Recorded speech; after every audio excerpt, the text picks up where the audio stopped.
into the select screen. SonicFox being as Hollywood as possible, just not respecting HoneyBee's patience or time. Just going to look at his phone. No big deal. It's not a premiere event or anything. You know, he's been here once or twice. He gave him the phone shake, too. Yeah, that's the new Oki.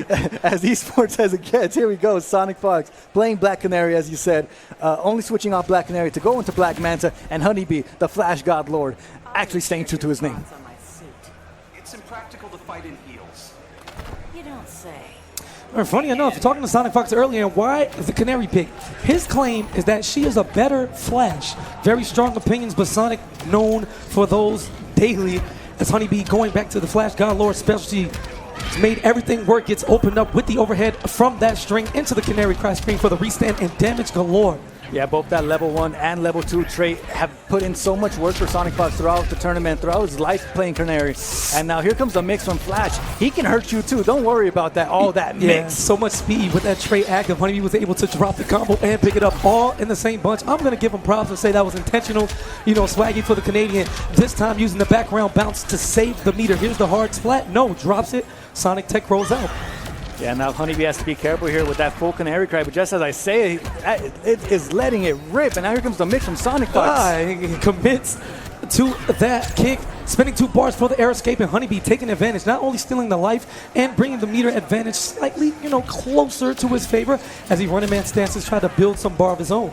And HoneyBee still has that full trade available to him along with 2 bars. Let's see if he can make any use of this, or SonicFox is able to close out this first health bar from HoneyBee. That should be able to do it. It will. Very uncharacteristic there from HoneyBee. He let SonicFox whip a string from about 2.5 character spaces away. No challenge. Not really sure or too familiar with the matchup buttons-wise. He was definitely scrambling, trying to get some matchup experience in between pulls in the top 8. But this just has been a gauntlet of a tournament. We started, and we're going straight through a test of endurance, a test of, mental ability, and just swagging right quick. 580 damage on a drop setup. No big deal. Just 580. No big deal on that. But now here comes SonicFox with that level 3 trait. Gonna send. Oh my goodness, HoneyBee, he is getting mixed now. All these health bars have just tied up. All right, now when you see Canary pull up that knee, she can cancel it a bunch of ways. She can do nothing. She can go low. She can go overhead. She can stop and go for a parry. And Sonic playing the mind games, doesn't commit, doesn't allow him to clash. But HoneyBee sitting on a super. SonicFox does anything. It equals death. And here comes the... Oh, he's super. He got it. He got it. He got it. Oh my come goodness. on, son. He won't let it rock. SonicFox not even going to let that rock. Going right back into the next match. Staying Canary. Oh, we're mixing right now. I actually like the idea. Sonic was next level. He threw out the Canary cry knowing that HoneyBee was going to attempt to punish it, hoping it would kill, but left with a pixel. We take those in fighting games, and HoneyBee up 1-0. And now it looks like SonicFox is going to get his mix started early here. HoneyBee stopping the momentum of the Fox, and now, oh no, going to get gassed up. All right, 3-3, the double kicks plus frames on deck. No anti-air challenge. He's going to play space and game. None of these characters have a projectile, so you're just going to get footsies in the ultimate sense. Reversal punish on the Canary Crown. HoneyBee knowing the details. Yeah, very good awareness there by HoneyBee, and now no trade for Black Canary SonicFox, but a full trade here for HoneyBee. He's able to confirm something, has the bar to do it as well, but SonicFox not even giving him the opportunity. All right, keeps it safe with that level 2 cry. It's going to get the air-to-air now. Easy juggle for HoneyBee. He's going to extend the damage with the meter burn. Yeah, and there's going to be another setup here. Baited, yeah, looking for the parry on Wake Up, read like a book, and this should be it for the great health. We all know how much damage Flash does, and that combo wasn't finished. that combo had about 30 more hits in it, and then you would have... And another 600 damage on top, overhead to break out the cry. SonicFox going to that character power as a huge footsie tool, but right on cue. Not sure if she catches the train, but she doesn't know what time. Instead, a parry on deck and right back after Sonic not going down without a fight. Yeah, and these characters are both so scary just because these health leads really can disappear in a flash. I mean, is Flash ever at a life deficit? Let's be totally serious. No, and I think with the way that SonicFox is approaching this Canary character, neither is she. Just warming up. And you have the right to remain silent. Oh, I'm trying to arrest her. Sick. Definitely not going to happen as Sonic wins the clash and regains 25% of his health. He's going to eat a face full of glass as he cartwheels to safety and whiff punish. No air escape options available while you're in the Speed Force. Much too slow. And one more mix-up from HoneyBee should do it, but let's not count Sonic out just yet. Yeah, SonicFox is never one to be counted out here. And now keeping up all this pressure, going to have one more mix. And it's the same game that we're playing here. You get knocked down and you get mixed. I might not have a trait to do it with, but I'll yell at you. And he went for the low parry there. Sonic risking it all. Doesn't want to allow HoneyBee to clash. Looking for the up front shimmy. There's the overhead.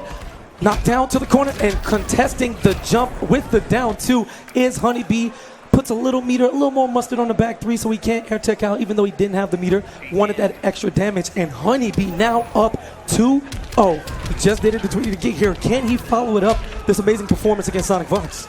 Yeah, this is the exact same situation. SonicFox is in against a hero killer Stain, down 2-0 in the set, and just activating Fox mode. Yeah, absolutely. The Fox factor, a very real thing. If you saw in the Hero Killer Stain set, when he won the first game to make it 2-1, he just had a smirk on his face. He wasn't phased. He wasn't moved by any stretch of the imagination, and right on point, getting cute with it now. Didn't even need the slam at the end. A perfect he to didn't start even off game get 3. He didn't even get touched on that one, showing giving Hero Killer Stain maybe in the audience a little bit of... Yeah, don't kill esports just yet. I heard that. Back to into the dashing punch away. HoneyBee finally gaining a hit. He's going to commit to the Speed Force. Mix up galore. Great block. And while that is active, the Flash cannot block. So great recognition by Sonic to duck the overhead string and get the clean poke afterwards. And now here comes SonicFox with more pressure, using great use of that overhead tool. We've seen him catch HoneyBee trying to trait and catch him with that. And a wake up. Not going to deal with the jumping mix up. Not too much priority on that jump to for Canary. Is going to get rid of the interactables and runs right into the Canary cry. Meter burn back 3-4-3. Unclashable damage. There's the sweep, and this is all but over. Only the realest of real masters could make this comeback, and not today. 2-1. HoneyBee in control. Is going to take a trip to the character select screen. Has been known to use some Starfire every now and then, but Dr. Fate is what I'm hearing in the headphones. And it's looking like that is what he is going with. Dr. Fate going against Black Canary now. Have not seen HoneyBee pull out this character in quite some time. It's time to win, boys. It's That's time exactly to win. what it is. Going to try to zone Canary out. And, getting Sonic down 0-2, forcing him to have to stick with Canary for the entirety, of the remainder of the set. This is just counter pick heaven. You can literally look at your roster of characters and pick what you think is best for the situation. But a little secret, Sonic told me that he thinks Canary beats Fate. Oh, really? Yeah. And let's see if that knowledge that SonicFox has comes into play here. Going to go for the cross-up. Plus frames. HoneyBee caught, challenging, not in his best interest. Cartwheel for the swagger on top, jumps over the wake up, and this is looking good for SonicFox right now. Making all the right reads, making all the swaggy plays as well. He's throwing his own little flavor on this matchup too. And almost whip punished there on the forward two. I know it's only a great life bar, but HoneyBee looking kind of shaky, baby, as the Canary Cry gets neutered by the Almond Rod Blast. With punish again, not quite, and HoneyBee, here we go, spacing game. Doesn't have much real estate behind him, but is able to push SonicFox back full screen once again. And that small hitbox of Black Canary able to just go right underneath that orb from Dr. Fate, but here comes the classic Fate, just gonna throw some fireballs at you. Ooh, and that was so slick. Sonic trying to use the sweep to low profile under it, but the meter burn orb stopping it in its track. And finally, a whiff punish on that lunging kicks. HoneyBee not watching from the sideline, looking to solidify his spot in Winners Finals and clear himself of any Fox Factor comebacks. Yeah, I'm sure HoneyBee would much rather be sitting in Winners than in Losers, and especially if he could knock SonicFox down. Not on my watch. I mean, HoneyBee's no stranger to being Sonic. We've seen it once before. Everybody knows the classic Evolution 2017 run where this man actually lost Evo, but yet somehow won. Second place, didn't get the trophy, but by all means was our Evo champion. As I look at Young Dragon looking off in the crowd, making a guest appearance for us. Happy to see him out, but more zoning and space control. There is that orb. SonicFox having to patiently wait, and because he couldn't keep that patience, ate an extra bit of damage unnecessarily. And now here comes HoneyBee with that unorthodox Dr. Fate pressure being right in SonicFox's face until he is able to pick his spot back up here and now get some more zoning in. But SonicFox very good at closing that space and has that trait available to him right now. But HoneyBee just not allowing him to do anything with it. And the cancel looking for the hit confirm on the forward two to launch Sonic for that unclashable damage. Won't get it, but instead jumps to his demise. Mix-ups incoming to the corner we go. Here's the knockdown. How does Sonic play this? Cross up, same side. I gotta be with you on that one, KP. I thought he was gonna cross up too, but there goes that level 3 trait, gonna be that big girl damage. Excuse me. 83 damage, one guess. There's the low into the hit confirm, and SonicFox is gonna get away with that one. The comeback almost complete. HoneyBee scratching the nose. 2 games to 2. And man, look at him. No poise, no pressure. That leg is always moving. Trust me. It's just, high anxiety. He can't I keep think a lot of us in this generation just have that restless leg. It just helps us deal with a couple situations. Are you in that generation? Yeah, I'm in that. Because I'm definitely not in that generation. Chill. I'm in that restless leg syndrome generation where we got to do something to keep our composure. Do I have to scroll down Twitter Twitter and look at your likes? Or are you? I'm going to question you right no, now. I am not in that generation. All right, decisive game 5 coming up, and HoneyBee going back to the Flash. Going to strike first blood, but does not commit to the lightning kick. Instead, just a down 1, 2, 3, knocked down, and gets the first bar meter for the first hit. And here's SonicFox and HoneyBee really feeling each other out here in the neutral and just using that background bounce to get that big damage here, meterless as well. All right, using a little bit of the invincibility frames on Wake Up to escape the pressure. Into the corner we go. We've seen Canary's mix be so effective. What side? Same side, low. Not watching his toes, and as fast as the Flash is, all he can do is simply watch his life bar dissipate slowly, and push blocks doesn't want anything to do with it, but dashes right back in the Jesser, please. And it's so scary. She just throws her knee up at you, and now this is what happens. The mix just continues, and the another read on the Wake Up is going to neutral jump into it. It's just going to... My goodness, SonicFox just putting on a clinic of mix right now on HoneyBee, who is supposed to be the one mixing. Yeah, another display there. HoneyBee falling victim to that delayed low off the standing 2 knee option. Here's the Speed Force going to jump in, gets the overhead, and the execution monster that is the Flash God Lord drops it right on cue. Commentators will beat execution every time with our bad luck, and HoneyBee forced the clash. At least we're friends this time. And let's see, SonicFox deciding to spend his 1 bar. He's still on great health. It does not matter. He'll earn it back, especially with all these cartwheels and all this mix that Black Canary will do. But HoneyBee, not out of this just yet. Do not count him out. You gotta love it. Cartwheels from a little too far out. Easy punish there on the recovery, but the call out from SonicFox, neutral jump 2, followed up by the extension. Here comes the background bounce, just all of the combo damage. We're looking close to 500. Yeah, that's so much. And just the knee in the air. You are so scared of the 2 options that are happening. And SonicFox again. Reverse 3-0, this time on HoneyBee. Wow. You getting a play today, huh? I think so. Lil, she might break her ankle. She keeps jumping up like that.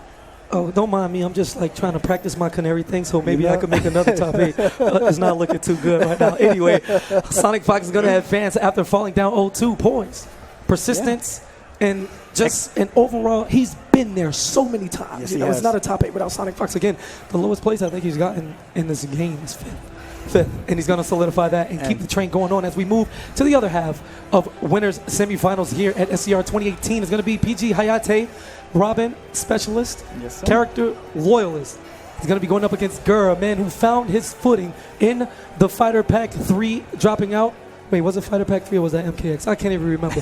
Whatever it was, the Atom came out and the whole game changed. Yeah. And a man who went from 60 points just slightly under 2 weeks ago and way out of the standings last week wins the IPS Online East tournament, which puts him in, and then now solidified and guaranteed his spot with the winner's top 8 here at SCR. The Atom getting the job done. You know, Gur, big guy, Atom, a real small guy, some type of psychological consistency that works, and he's just beating everybody. Exactly. It's like 2 things, you don't really see together. Really small person, really big guy, and Gur really finding his footing.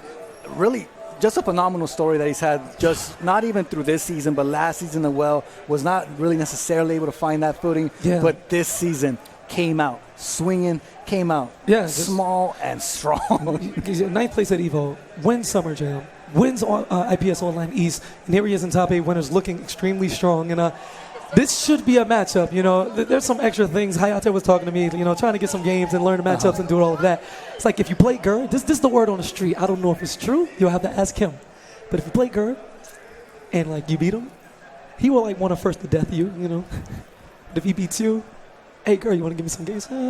Gotta walk my dog. I'm hungry. I'm tired. I'm gonna hop in the shower. So right my now. man may have been ducking and dodging in real life, and it turns out to be an extremely formidable strategy as the winning continues on. I can't remember the last time he lost a tournament set, maybe Evo, and both of these men just chilling. Hayatei cool. Already both of these men solidified for the season 2 finals in Chicago coming up in November, and they didn't come in with the same type of pressure and just extra things on their head as everyone else trying to make it, or those guys in the 11, 12, 13 spots trying to defend the upcomers. Hayatei is just like, yo, I'm going to treat it just like any other tournament and just try to win the end. So that mentality's help him, go here. We saw that 3-2 scare against Deoxys, phenomenal match, by the way. And, he's just being the casual guy that he is, probably tweeting or something like that. Yeah, Hayatei always, in between matches, I have to send out a quick text, quick tweet. But Gur, all business here, he's over here studying not only science, he's studying matchups. really taking into account everything that goes into these tournaments, and I really want to see how Hayatei deals with this trait that Gerd just displayed for us. We saw SCR earlier in the day dealing with it, using his dive kicks with Brainiac, using the shoulder charge with Brainiac, but now I want to see what Robin's tools are against that trait. So now here we go. It is Gerd starting the match off just like that with the trade. No tool is going to help you out there. Was there any other question the way Gerd's going to start the match? Jump back or walk back trade is just going to happen. Trying to take Hayatei to Microtown and whips. Adam, not the best range in the game, but when that character power is active, man, he just gets small, and you have to deal with this, buddy. Matching that too, all the way across the screen and safely coming back to the land of the big. Yeah, it becomes a whole new threat once that trait is active. He's shooting ray guns at you. He's throwing some science out at you, but when that trait is out, it's a different mind game. It's a different mix, and you're taking damage now. But great job by Hayatei, stopping the trade before it's even able to activate, and now going to get good damage and a good setup. He was the one thinking damage with that back 2-1 into the meter burn, forward 3 bounce cancel, drops the combo. Very unfortunate. Could have killed in that situation. Luckily, the meter burn DP is safe on block. And Gerd trying to find his way in, calls the Bertarang back, but not going to work in his favor. Gerd taking the damage in bunches. Nice down 3 to low profile, literally everything in the game. And there's another one just to close out that first health bar. Going to low profile everything, as you were saying. And I'm going to try to get some ground pounds going in. You know, he's just going to beat him with science. Yeah, I'm not necessarily sure if it's literally everything in the game, but it might as well be. And that's good enough for us. Explosive Bertarang on the ground. Huge vicinity on the blast. Gerd caught trying to walk back out. Got those toes tapped just a little bit as he puts the poison science on the ground. Damage over time for as long as Robin stands in that green cloud. Man, this is a story we've seen all day with these matches. Every match that Gerd's had has been close. Every match in this final stop of to earn points in the Pro Series has been down to the wire. Now both these players showing why they deserve their spot in that Pro Series. And Gerd getting a little antsy, trying to counter poke, whips the throw and the throw tech on top of it. Luckily, no trouble came out of either one of these men. Looking for the trade combo down 2, but instead Hayatei's going to work the corner and push blocks away into the character power. Tries to wake up DP, but there's nothing doing. He has the clash. I've got more than his belt to fight with. Oh, hold on, you say you got more than that belt to fight with? let me find out. Anyway, Poison Cloud up. Hayatei's going to jump it, but swept right into it. The damage over time coming in handy. Fantastic block string to extend the amount of time Hayatei spent in that cloud, and the whip punish on deck. Will we see a clash from Gerd? No opportunity available. Yeah, and just like Flash, Robin hits hard, but here's that trait. Hayatei has to deal with all of this, and he's able to block everything. Big mistake and chance miss from Hayatei. Could have got the full back 3 because he got the full punish on the belt. He was going to stand there for like 800 frames, but instead he just allows him, and those balls that jump out of the EX version, too much poison and the science. You get blinded by science sometimes, and it's really what's up, Vicious? Not much you can do against just all this chip damage that's coming to you that you can't block either. All right, Hayatei's going to get the notes. Shout out to the production here. I can damn near read what's going on. Those are definitely personal notes taken down. You know, taking a book out of the you know, that's really a PG thing. You know, infiltration, what his notes known for in Street Fighter 4. Yes. Speed kicks, walks around with the Bible. You know, Hayatei has his phone. I'm like the only one not doing it. Well, I'm trash. Anyway. Well, you got to get your commentary notes up here. You know, like, we got them. Don't worry. We got that. It's all in the brain, baby. big brain commentary. Absolutely. Second game starting, and Gerd's going to follow it the same way he's done the first game. Probably every match of his Adam tournament career with that character power, looking for the escape. Great stance switch, trying to get the down 3 to come in between the gap on the string, but it's still punishable enough to get hit by him anyway. And Gerd going to spend that bar to continue the combo and take him all the way to the corner, going to activate that science, and this is going to be chip regardless of whether he's getting hit or not. And Hayatei still taking damage a little bit more, but tying up these health bars. All right, great stuff there, going with that overhead sword option, catching Gerd on the wake up character power. It's going to meet a burn it to stay somewhat safe. He'd rather, you know, not get hit instead of deal with it. Gets the conversion now. This should be enough for the kill. Assassin Strike just shy, and the chase down on the DP, and was able to knock him out of the character power, resetting the timer. Yes, he was, and not only that, but he's able to maintain this corner position as well. But that meter burn back 3, so good from Gerd. Yeah, beautiful stuff. You saw the delay into the vortex setup. He was trying to beat a bug that wasn't there anymore, and he caught a jump 3 on the back of the dome. Too much space in the hoodie is Robin as he gets opened up by Gerd. Now playing the zoning game with those unblockable stumps.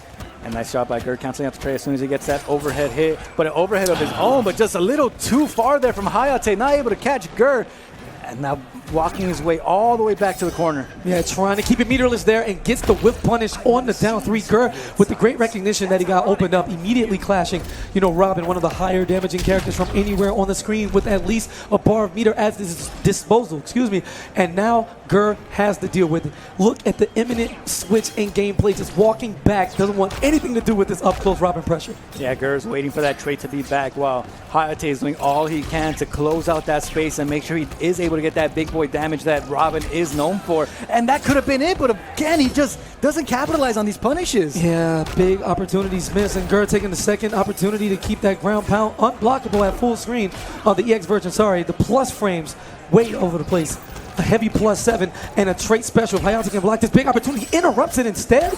The gall of this man to press a button in that situation. He recognized a slight delay there by Gur and just decided, I'm going to press buttons here. Sometimes you got to be a maniac, but it's not going to work out for him. Oh no, meter burning rolling out of that. What's going to happen here? So close. Hayatei actually got an advantage when he hit hit him with the fireball the first time. He didn't need to burn it and get the combo extension now. He only has a pick, so I don't know if he'll be able to survive the wake up. Doesn't get the launch and not enough chip damage. And Hayatei drops it again. Back-to-back opportunities, throwing the game away in the literal sense. And Gur, look at him. Look at that face. Yeah, I got away with that. Yeah, I'll take those. Let me look at the skies. The guy that I pray to, please give me another victory like that. Oh my goodness. If Hayatei doesn't clean up his gameplay right now, those drops are so crucial. This is top 8 winners. Gur's not going to let you get away with that. He's here for a reason as well. And Gur is here to play, and it's hard to drop the Atom ones. So Hayatei needs to clean it up a little bit, capitalize on those situations, and really close out these health bars if he wants to win. Yeah, just stay in a good spot mentally too. You know, with the psychology, you know you can win. You know, we could say he should have won all he want to, but he didn't. That's just what it is. However, putting yourself in those situations, knowing that the only difference between a win and a loss was your execution, keep that mindset clean. You should just be able to, you know, capitalize as he gets the back 3 on cue this time. Won't drop this opening. Exactly. A big part of fighting games is that mindset that you put yourself in. You could definitely mentally check out of a game, and then it's all downhill from there. But it looks like Hayatei is still in this the way he is playing against Gur, blocking everything. I've never seen someone block Adam so much. It's ridiculous. And you're trying to, you know, air tech against Hayatei. It's not happening. Robin, with one of the biggest swords in the game, is going to chase you down from anywhere on the screen, and just out of the range, a whiff punish of his own. Gur showing Alex that he can in fact do this too. Hard knockdown from the interactable drop, and nothing doing. Beautiful spacing by Gur and catching him with the overhead again there. And that trade is still out for Robin, keeping a little safe zone right there. Great decision there by Gur, just backing away, knowing the trade could blow up on him in any minute. All right, didn't need a chip situation. That back two lunging deep into the gut of Gur's defense as Robin finally has a first bar life lead. Trey active is going to push block, not deal with it this time, trying to take advantage of this first health bar lead. And look at the range on that jump attack. Easy converging, you know, Robin, some of the longest normals out, and plus frames, slowing it down. Yeah, no matter what Robin does, no matter what normal he throws out, it's reaching a good distance of the screen and just dashing in right there on oh my goodness, the down 2 on that trade call. Don't make me fly up. This man's too godlike. Way too godlike. We in SoCal, right? With the down 2 boys up in here. I told you it's a big sword, baby. Anyway, after the trade 15 clash, 15% health regenerated for the Atom. Double whip punish. Yeah, big time recovery on that. Just a little too directly under him vertically, so mixed his own buttons up. But it's beautiful when you can drop a combo and pick it right back up. We like to call those resets American. Yeah, those something are Hayatei doesn't know a thing about. Some good old American resets, something Gur might be pretty familiar with, but Hayatei still needs a little more. Canada boys are a little bit more respectful. They don't take those necessarily. A nice back dodge there from Gur. Going to try shooting a projectile at Hayatei, keep him at bay, but there's no keeping at bay once you jump into him just like that, and Gur going to do everything in his power just to keep this life lead here. All right, nice cross-up setup, but Hayatei's going to get the block now, going for the optimal stuff, using all of the tools in the disposal. 447 damage into a setup situation. Meter burn forward 3, but what's the decision? Does he clash? He can't. Gur has a meter lead.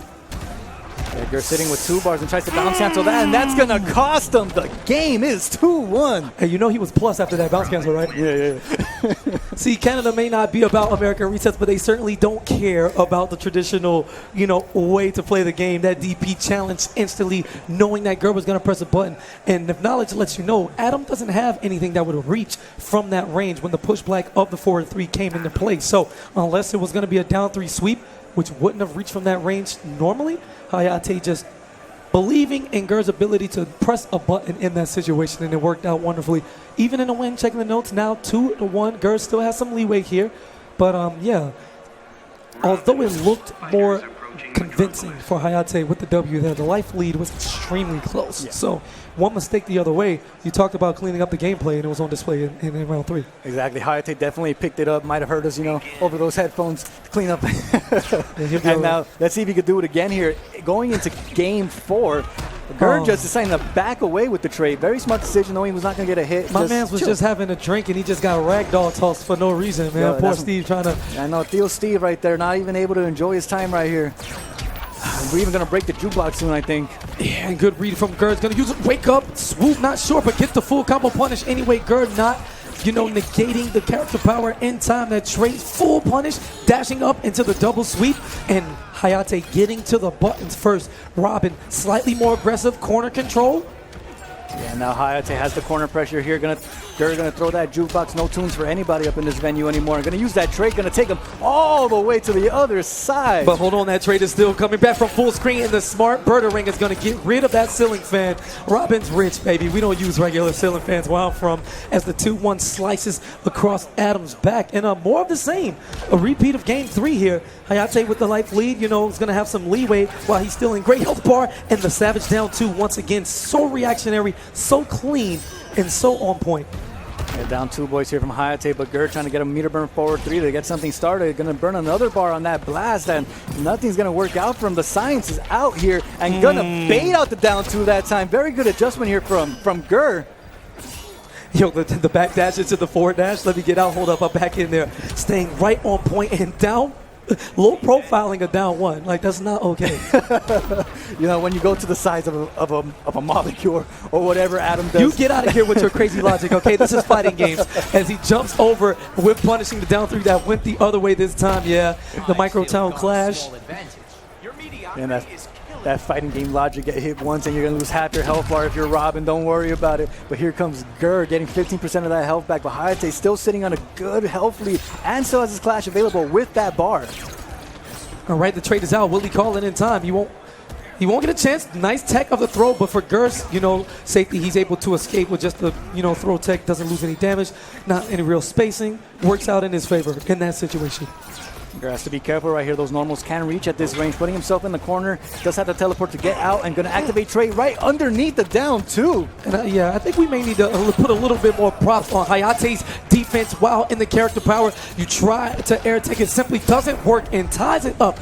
Again, we're looking at a reverse 3-0 situation here in winners. These men not able to close it out. And Gur went from scratching the chin here to doing the pose, baby. Somebody, NRS, do your thing, screenshot, up close, crop it, tweet it, and you will do the rest. He's doing the thinker right now. He's got to think about it a little bit more. Gonna flex a little bit for the NRS screenshots real quick. Yeah. And just see if he goes right back into it with Adam, because Hayatei has really picked it up. And Gur, a very emotional player. You can sniff the fear coming out of him, the panic, all of it. Heart on the sleeve in victory and in defeat. And at the very least, he's going to want to open his eyes because, you're going to need those for the monitor. And Hayatei's just chilling, Same thing, been here, big-time player. We have a lot of people who make top 8s and a lot of top guys. But we have certain people that have the attribute of being a big-time guy. The biggest tournaments always show up. We talk Hayateis, we talk Gross. Those guys like that, they always show up.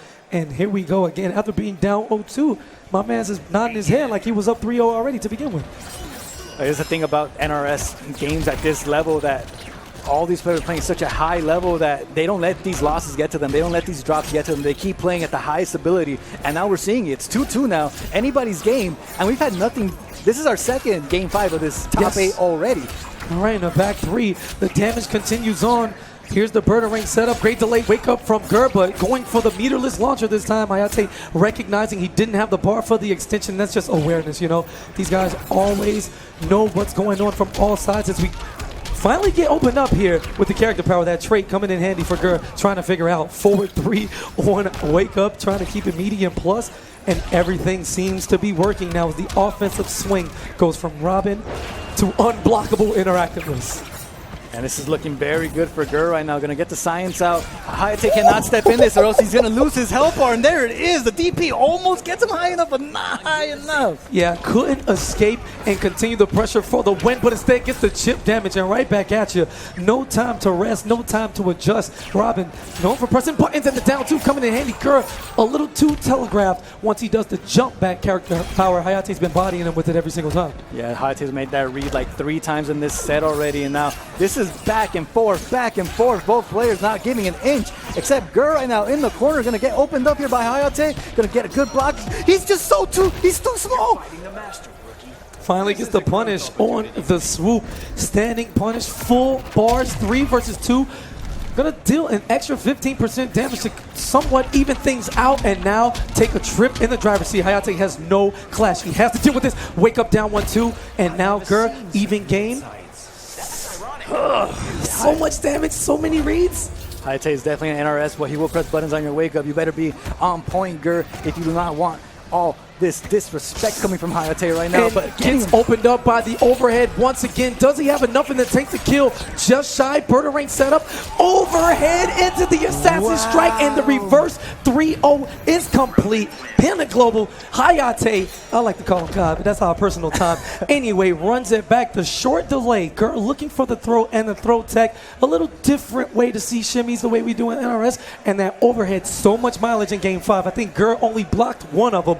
And it's going to be handshake into the loser's bracket, the greatest combo. As we slide over to the loser's side, it is your combo breaker champion and a man who's made an appearance in every grand finals. We're talking CEO, we're talking Evo, and now Tweedy trying to make it a 4-peat run here at the final premiere SCR SoCal Regionals 2018 in your home in beautiful Southern California. Now here in beautiful SoCal, it's not going to be an easy run because we got the Las Vegas boy, the current Evo champion, over here trying to stop his teammate Tweedy from getting to that grand finals again. And I'm sure Rewind wants all these points too. Rewind doesn't want to drop a set. Rewind is a competitive man as well. He wants to win his back-to-back tournaments. Yeah, we'll get that on the bracket shortly. You know, Rewind is in fact the noble Rewind, the walking 6 feet of afro, 18-year-old kid who's like a senior in high school walking around with the trophy in the hallways. What a great feeling. Anyway, but to remind you, he lost the first game of the tournament to Han Rashid, another SoCal representative trying to, you know, throw some mud in the water here. Didn't quite make it to top 8 as he would like to, but Rewind has went on a destruction.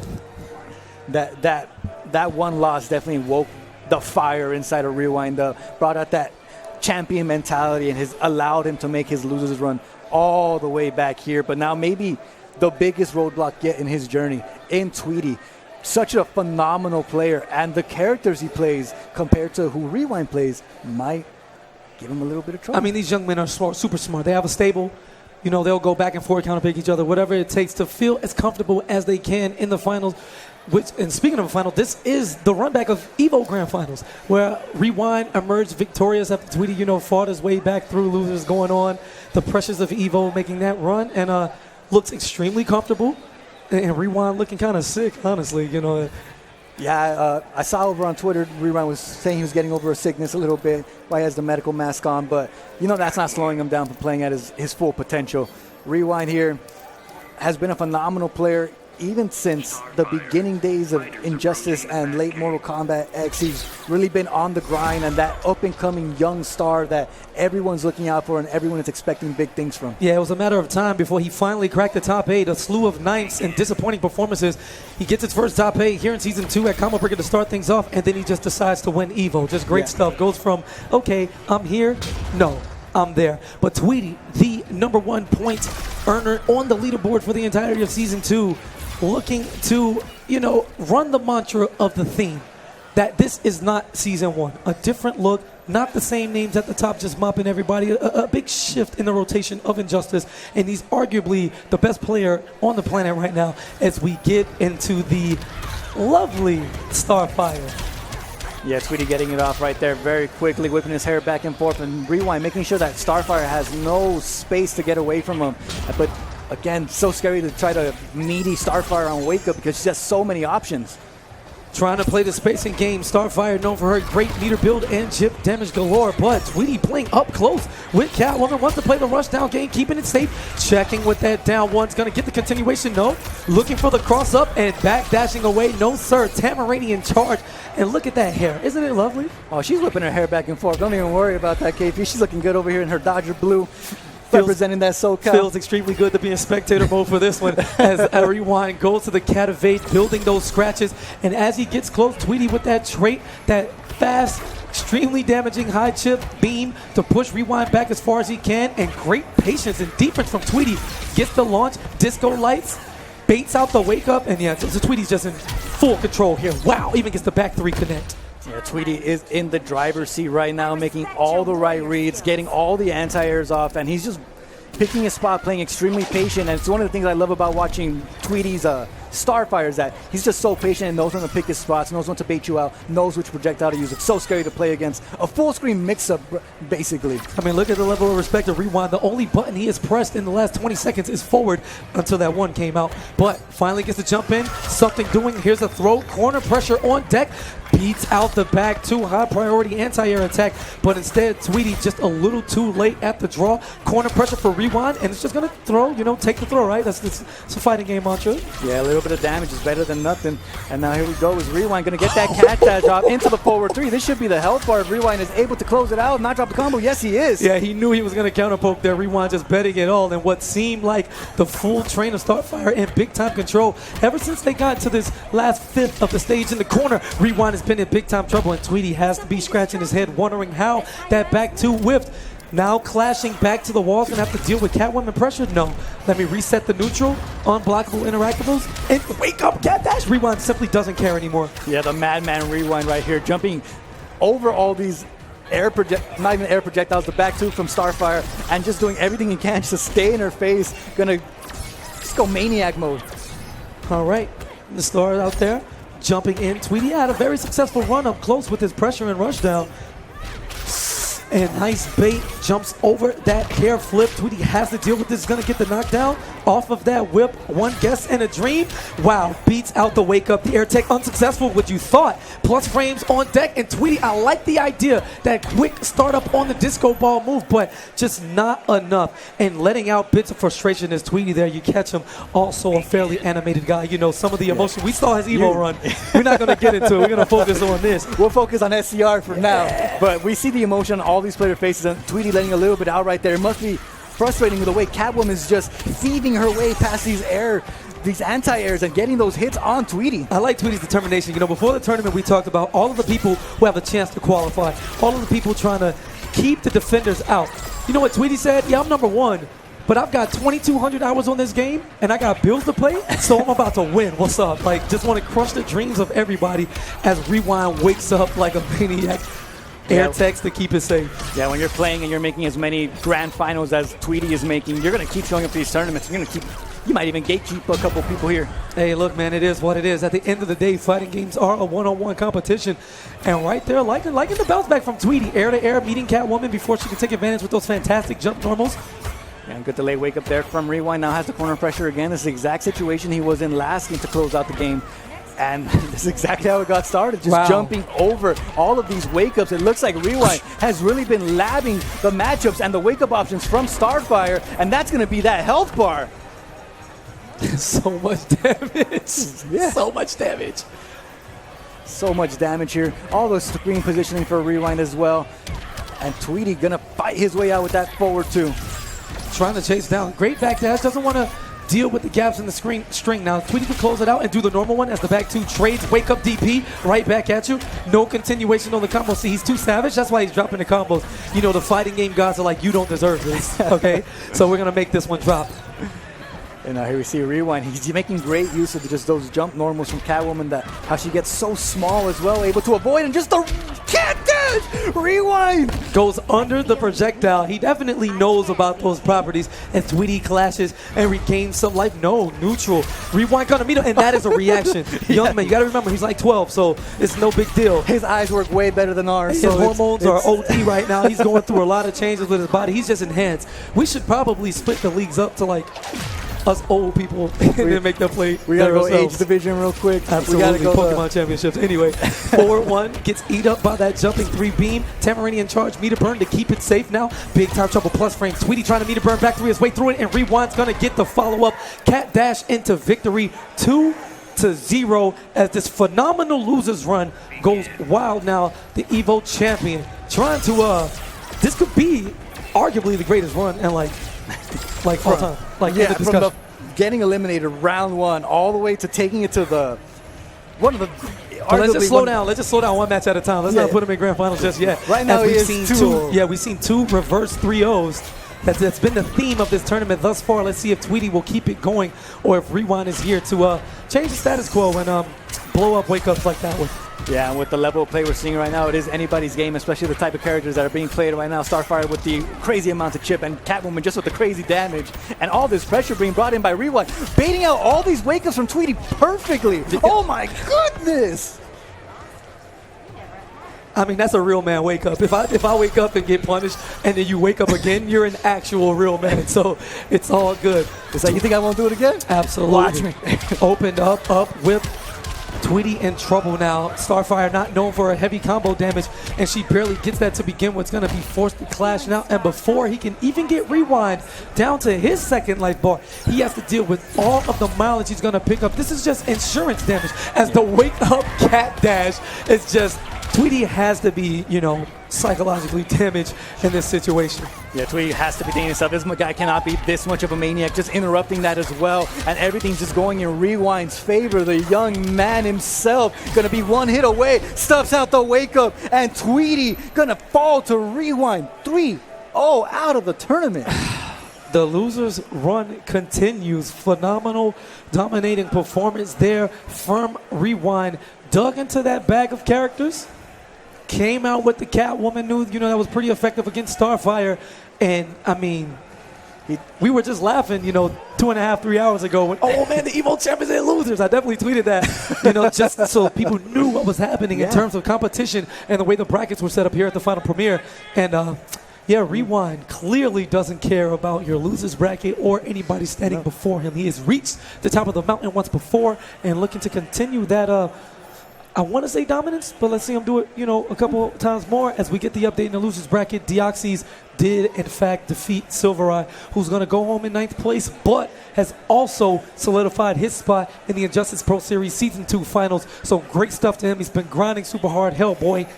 But this is the dream. Deoxys needs a 2nd place performance at least. At least. To qualify. And first, who stands before him? Is it Scar? It's looking like it's Scar standing before him. Deoxys, Texas battle. One of these boys is going to make that long trek home a little earlier than the other. Scar, Deoxys. These are 2 players that have put so much time and effort into this game. Have put their everything into the characters that they play. Deoxys, of course, the Blue Beetle. The Blue Beetle representative, he really put the character on the map. It's definitely not a question. Yeah. Deoxys, very upswinging opinions, thinking characters like top 5, or people were just trying to figure it out. He's like, no, this character's definitely broke. Like, watch me. And he does all this fantastic stuff. A real treat to watch as well. While tournament players aren't necessarily here for your entertainment, they're here to win. Some people do it in a flashy style anyway, and Deoxys definitely one of the top 5 players on the planet to watch, in my opinion. And we'll see how it goes. Scar going through a bevy of characters too, here to get more points, and he's chasing a dream as well. Not doing as hot as he would like to here in Season 2, but right there on the cusp. I'm not entirely sure what his point total is, so I'm not going to throw anything out. But people at home, do the numbers, see if he's guaranteed or if he needs this. Sure to be a Texas battle. We saw Deoxys defeat him to win Texas Showdown back then. Yes, and we then did. in KIT Texas, I think he took him out. I'm not entirely sure who Scar lost to win losers, but Deoxys was definitely there in the grand final. So this is not an unfamiliar matchup. These men both respect each other. They know how good the other one is, and it's It's coming down, man. The tournament's going down. 6 players remain, And Deoxys being one of those players, Scar being another. And, of course, these players, they're from the same region. They play in the same online tournaments. They have seen each other, studied each other, and it's just now down to Scar, Deoxys. Will Deoxys' dream continue on in this bracket, or will his fellow Texan? I think it depends. When Scar wear his default costume trucker hat, you actually can't mess with him. That was the MKX Smoke Day Scar, though. He's unevolved. He's a more reserved man nowadays. As he's playing the spacing game with the lasers, Deoxys, these men getting straight into it. Gotta respect that. Yeah, so we're seeing Scar play a little bit more passively, allowing Deoxys to come up to him, let Deoxys make the mistake, and now whiff shield bash there by Deoxys. All right, blocking successfully on the low, and look at the patience. None of these men want to commit to no reason to early on. Injustice definitely a very patient game, and looking for Scar to check him after that falling jump one. Not necessarily the most plus of moves to get full combo strings, but he's going to keep it safe with the pokes of his own. He's going to commit to the sweep early, so no full combo there. But again, all of these singular hits add up, and Scar, without even being comboed necessarily once until this moment, had already lost about 75% of his health, and man, just swagging his way up. Here's the stab. Corner trouble. Yeah, that. To get the continuation. Drop back 3 is going to take him back towards the corner. Knockdown, follow up. What's the mix-up going to be? Patience. Scar switching the momentum in his favor and just going to walk up, grab. Really shows the respect between these two players. Both players know what each other's capable of, and they're really respecting each other. Tries to go for a meter burn ice breath. Yeah, and Scar definitely had the anti-air on point there. As a power character, he's want to get rid of that gator as soon as he can. Beetle with all of his air mobility options, the double, triple flight cancels, and then resetting after he jumps off of the gator. Scar's going to stay patient and just move the match away from that side of the level. Interactable is a huge part in Injustice, and gadget characters seemingly getting the better end of the stick here after, having to deal with the nonsense in Injustice 1 from power characters and all of their unblockables. Yeah, so Injustice 2, the gadget characters getting to have a fun time with everything. And now that meter burn quickly from Scar to try to close out the health bar. Just left with the sliver here is Deoxys, but that gator. Eats a gator to the mouth. How's that for a life bar depletion? Is Power Girl powering up, taking the time, not letting Deoxys get too zone happy, and the air-to-air attack followed up, that lunging forward too. Having forward advancing mid is a huge trait to good characters in NRS games, and Beetle definitely one of the best with that forward too. And that down two there from Scar, allowing him to get the corner position. And now it's going to be the mix-up here. Just tries to go in with the forward one. Yeah, gets the plus frames off that diagonal low laser, but Deoxys is going to challenge immediately with the sweep. Runs into a projectile Scar, but very reserved. Again, not much in the combos department from both of these gentlemen. Great block on the overhead, whiffing that jump number, trying to get Scar to bite, but he just refuses to. Very solid gameplay, but Deoxys does have the lead. And Deoxys has a slight lead here. Both players still have their clash available to them. 2 bars on the Deoxys side. Now Scar just built that second bar as well. Yeah, and that's 4 lasers in a row that Deoxys is eaten to the face. And just like that, Scar literally a block string away from a life lead and trying to build meter at the same time. And this is so scary for Deoxys to be, because once you get hit by a couple lasers, it's hard to get that mentality out of your head. But it's a top player mentality. You have to adjust. You have to compose yourself and go in just like this. The bounce cancel from Deoxys, that's all going to be unclashable as well. And uses the plus frames from the bomb. The back 2-3, the unblockable, not really, but might as well be.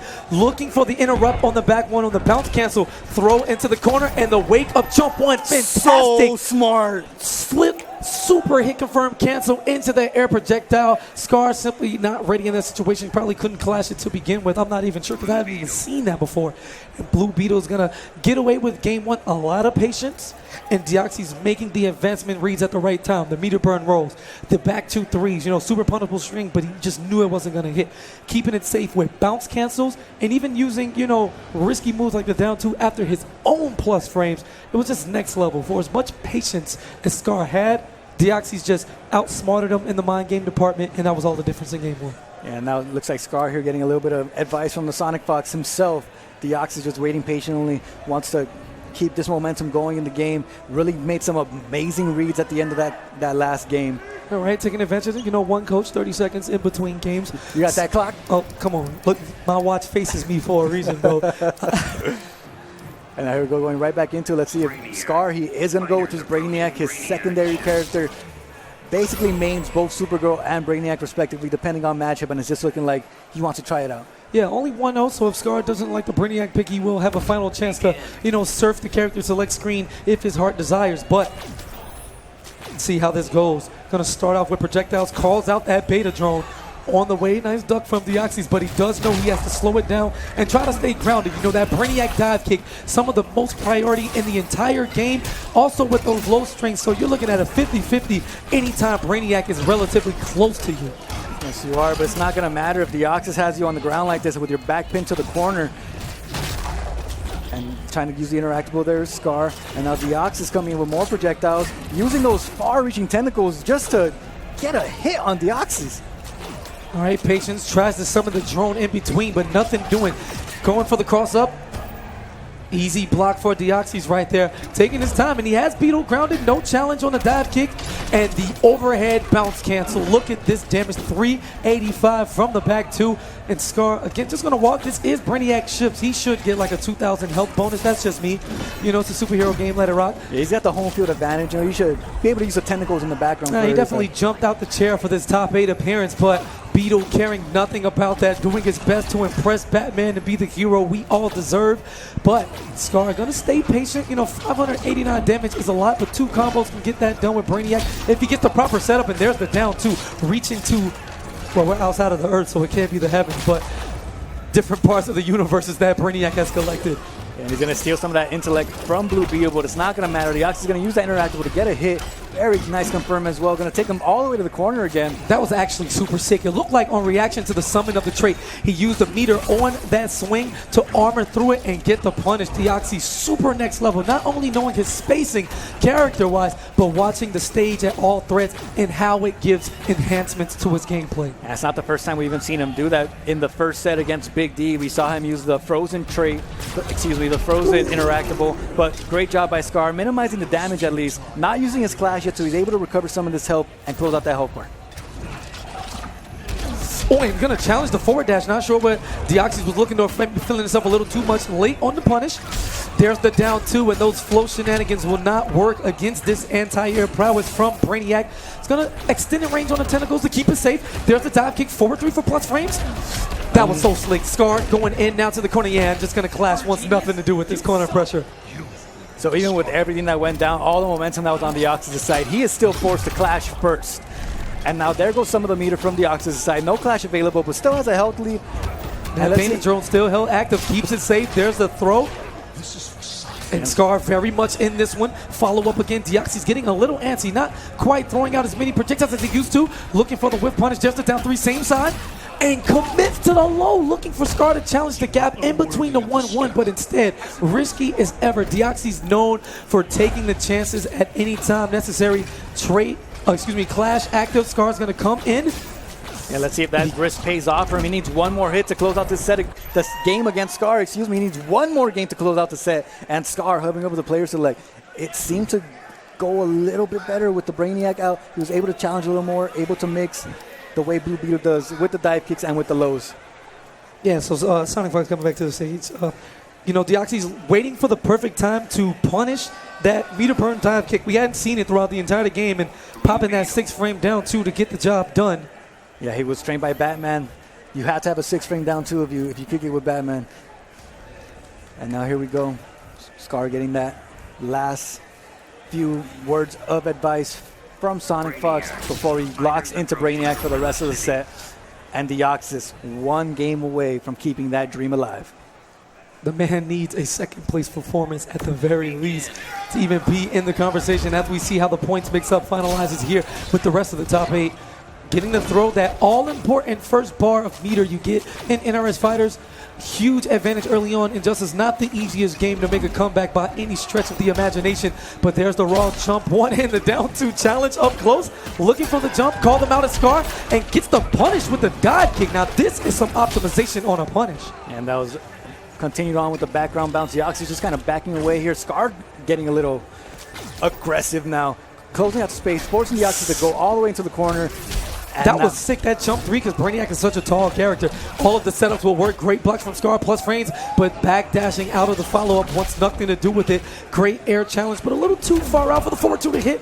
And what looked like it would be a whiff punish almost set Scar up for trouble. Fortunately, Deoxys a little late on the buttons. Yeah, now here comes Scar flying all over the screen, just like Blue Beetle. Going to catch him on the top of the dome with that dive kick. Not even sure what side that hit on, but it got the hit on Deoxys, and now he's trying to do some zoning here. Is Deoxys. Scar going to get that trait ready to be called out. He's going to send it out. There it goes. And now here comes Deoxys, just trying to keep him at bay. Does not want Brainiac to touch him. Does not want Brainiac in his face yet. Deoxys wants to be the one to put that pressure on him.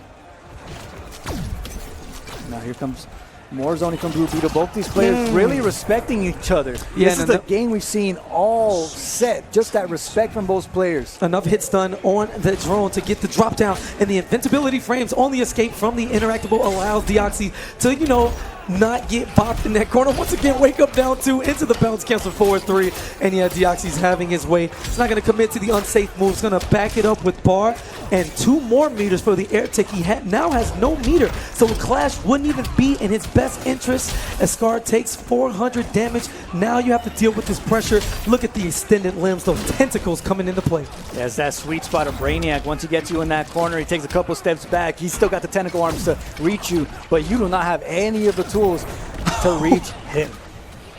Big slam on the water horse there. Almost death-defying interactable slam. Deoxys going to get the trade that brings Scar into second health bar territory, but how much does it matter at this point? He's now built the meter back upwards of 3 parts. We now 30. Beetle's corner game is, and the mix is into, just get out of there. Right now. Just run. That was mix. My goodness, Deoxys really bringing the hurt there. Has to really put on the pressure like that because he cannot take a hit. There's no chance of him clashing, and just like that, the shoulder charge. Yeah, empty jump in the shoulder. He was going to meter burn that one way or the other. Get the extended chip damage and the plus frames on the end to keep it safe at the very waist. And did I hear Cyborg? Yeah, so Deoxys is known to play a Cyborg. Yes, he is. He pulled it out on the last time I saw him pull out was the BCF online tournament that we had a couple of weeks ago, and he was being extremely solid with the Cyborg as well. Why is loyalty dying so hard? It's so hard. We got the Wonder Woman boys right here. So I'm not a loyalist. I play Harley. I always go back to the woman I love. I can't stop it. I have issues. Anyway. Safe on the charge for the range, catching the end of it. And back to the wall now. Those Nova Blast, the most highest damaging projectile in the game, in the dirty stuff. Mix up there with the grappling hook into that follow-up. Mother box trait. And Deoxys putting on the hurt in the corner. Fantastic defense from Scar thus far. Yeah, all this pressure from Deoxys, but like you were saying, beautiful defense. And just like that, Deoxys is part of his game style. He likes to back away when he sees the opportunity, and he's going to back away and do some projectiles here. And the wake-up neutral jump. I am not waiting for your setup, sir. They are not as tight as you thought they were, as the missiles on the ground and gets the combo up. We take all of that. Plus 100 on block. That's not an exaggeration, by the way, as Deoxys keeps him locked down. Full screen, Nova Blast, getting the job done. I love this choice by Deoxys here because anytime that Scar tries to leave the ground, there's a projectile waiting for him in the air. And now there's a trait waiting for him. There's no escaping. You cannot fly on me. I control this airspace right now. Tracking mother box. Chip damage territory versus Cyborg full screen is all but death-defying, One of those situations where you just accept it as he goes into the overhead string. Lights are out in the Gotham City streets. News helicopter on deck. And the wake-up sweep. Okay, Deoxys getting a little ballsy now. No, not the quickest or slickest conversion as he tries to escape with his life is Deoxys. And nice blocks here by Deoxys and all these cross-ups. And he's going to try to wake up sweep again, but just a forward death. Try to run away. Run away with the back dash. Real quick. Yeah, not having it with the top kick and the up. Nova Blast, call out, meter burn on Scar. And this lockdown, extremely efficient thus far. Deoxys only needs the one game to win. He will be locked on Cyborg if we get to a decisive game 5. But I don't think he's having it, baby. Covers the forward approach with the close missile, and Scar forced the clash on. He is on his last legs. Deoxys, dream status, still alive. Scar, last chance, 353 health points. And the escape with the grappling hook, big time trouble for the 12th intellect. Scar has to be very careful here now because these projectiles are mids, but he doesn't have to deal with it. He's going to just eat that hit. Deoxys, the dream is still alive. The dream rolls on. Can Deoxys make the run all the way to finals and sneak into the Pro Series top 12? Shake things up a bit as you know the countdown is on. Yeah, he's even got that Naruto shirt on, man. You better believe it, okay? Does canon go from anime to real life? Believe it. All right, I see how you looking at me, dog. I'm gonna just sit back. You go ahead and And here we go. Just do your thing, man. The night's not over, man. Deoxys, great showing right there. Of course, the Blue Beetle continuing his role. But here's the other story that we got going on right Talk to now. me. Rewind's coming up to the stage, going against Gur, who just got knocked down to losers by Hayatei. After being up 2-0. Just got reverse burgered. And now, Rewind coming up here, trying to keep the phenomenal losers run going. And let's see if he can continue it. Yeah, let's just go with that. We're going to leave me alone in burger jokes. It's all good. Yeah, we got to get the reverse burgers. You got to get grilling, you know, KP? Yeah, I mean, I should probably eat sometimes. Certain people in chat who like yell at me for like not eating during my day, and I love you too, but leave me alone. Anyway. It's a little tough out there with all these hype matches going on. You don't even want to go. You want to catch all this action. No, I got to stay right in front. Yeah. Girl representing Dynamic Focus, trying to carry the team to the finals, you know, and continue this run of, you know, I'm a solidified top guy. Like, there's a bunch of top guys, but then there's the upper echelon, you know, the Rewind, the Sonic, the Speeches, those types of Tweedies, you know. Gur definitely just as good as anybody, and with a lot of consistency, I would definitely put him in that breath of conversation without question. Rewind, the walking, living, breathing afro, trying to bring home yet another trophy to the West Coast. Mask on. He said he low-key wears it because it feels good as a fashion item. Now, these young kids, I just don't understand. If you're actually sick, do it for the consideration so you don't make all of us sick. But he's like, man, it looked good. Nah, I wouldn't be surprised if Rewind rolled in with some Heelys, you know, and told us it was for a fashion Oh, statement. my God. Do they even know what those are?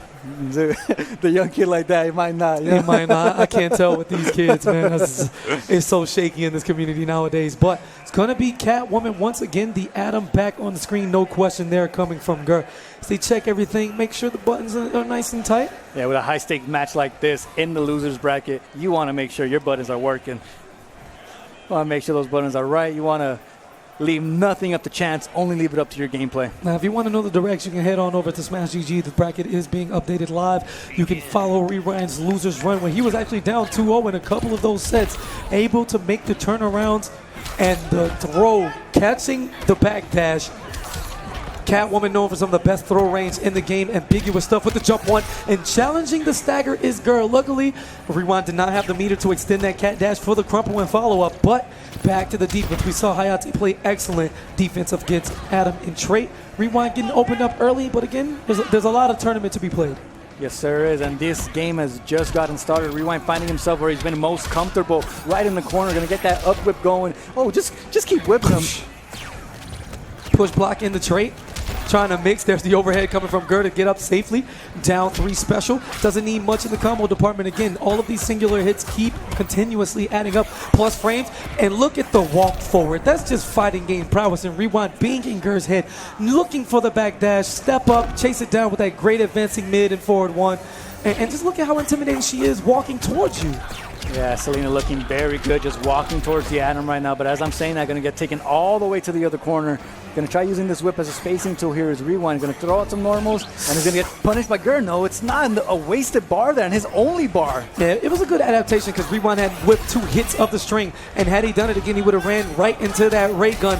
But instead, it is the bait. Next level on the mind game department. Rewind way in the driver's seat. I'm not even sure if he has his license, but it's all good. I don't know the rules or laws here in Nevada. He's quite fond of them, as the rule is stand in the corner and take these mix-ups. And now here comes the trade activation from Gur. Going to try to get a hit. He does get it, but not much done after. Still has to close out this health bar. Only 1 bar to work with. The wake-up DP, and Gur's going to clash immediately. Even avoids the poison to, you know, not get chipped out. I was looking for the super, you know me, but I'm just a little too flashy. That's why we lose. And Rewind just utilizing that meter so well. Yeah, he gets tapped. Quick little pew-pew from the ray gun, but, I mean, the crack of this whip is going to be all it takes to get this W. 1 jump 2 away. Looking for the throw. It's a matter of time. And there it is, the forward advancing normal there from Catwoman. Going to do quick work of that final health bar from Adam. Rewind taking this set, taking this game. Yo, this man is actually just beating everybody in losers. Like, it's not even. This man's not even. I'm sure he's not even smiling underneath the mask. Like, this guy's stone cold killer right now, and he is not. Oh, no. I put that mask back on, bro. You're spreading like all of the diseases. Thank you. We're gonna get See, sick. this is how you Come get on. along. This is that young boy mentality. You know, come on, we're gonna get us sick, man. And now here we go. I love Back Rewind. into This it. kid is so wholesome. Yeah, we See, look at it. And the cough immediately. If you didn't have the mask, you know what? SoCal Regionals, you're welcome. All right? Because I saved y'all from catching that SCR virus. You know what I'm saying? Oh, we ain't trying to catch that out here, man. No, thank you. Go home, you see those Twitter posts for 2 weeks. Man, I got sick handshakes from here on out only. You know, I'm not hugging people. I'm blame Rewind. And now here we go. Rewind getting off to a great start again after eating that trait from Gers. Adam has that corner position again. I think Theo Steve is still able to enjoy his drink if Rewind is able to keep this fight here. I love that up whip and just go whoosh, just hold this damage and the continuation on the combos. Plus frames on the trade to push block.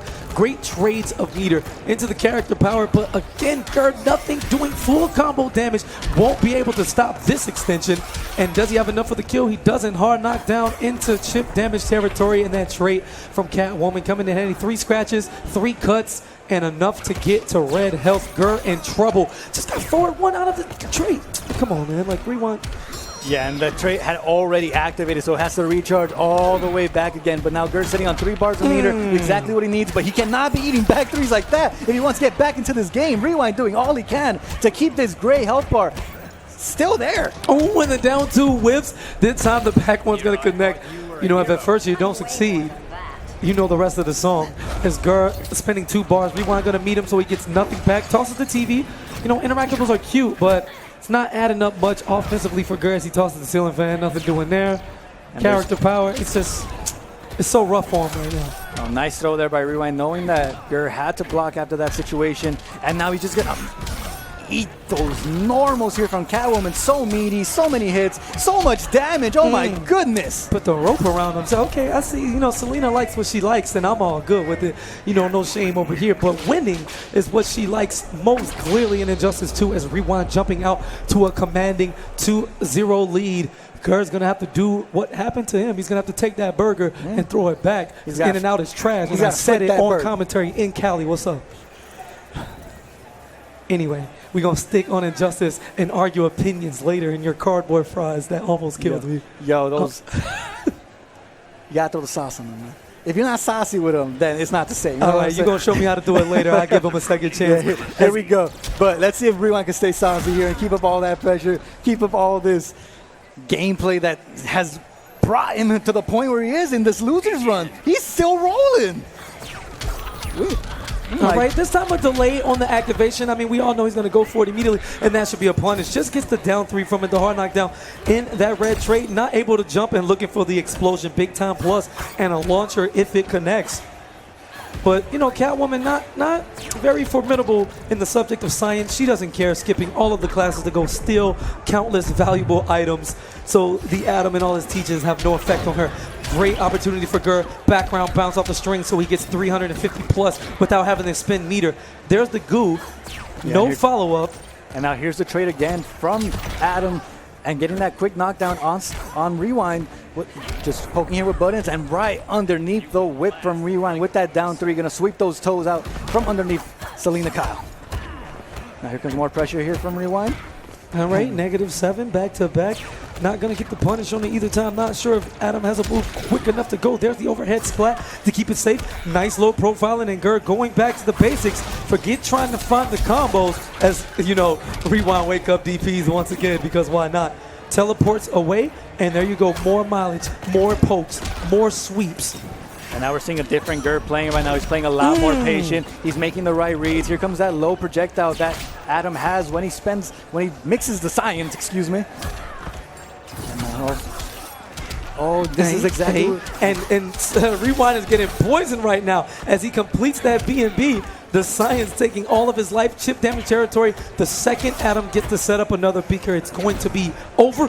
Looking for the wake-up teleport and ray gun to the face. Just walked right into that ray gun. The execution headshot coming in from Gur as he gets on the board. Not going to lose 6 straight tournament games. And that face is one more of confidence. not scratching the chin, not thinking about it. He knows he can get the W, and that was a very, very convincing win. Can he follow that momentum, or does Rewind close the door on his IPS regular season? And now both Rewind staying the same. Gurr locked into the Atom for the rest of the set. And now Rewind, again, he's gotten that off a couple times, just the jump over into the throw. And the punish on the normal teleport, he just knew. Wasn't looking for the meter burn at all. Instantly challenging with that standing one.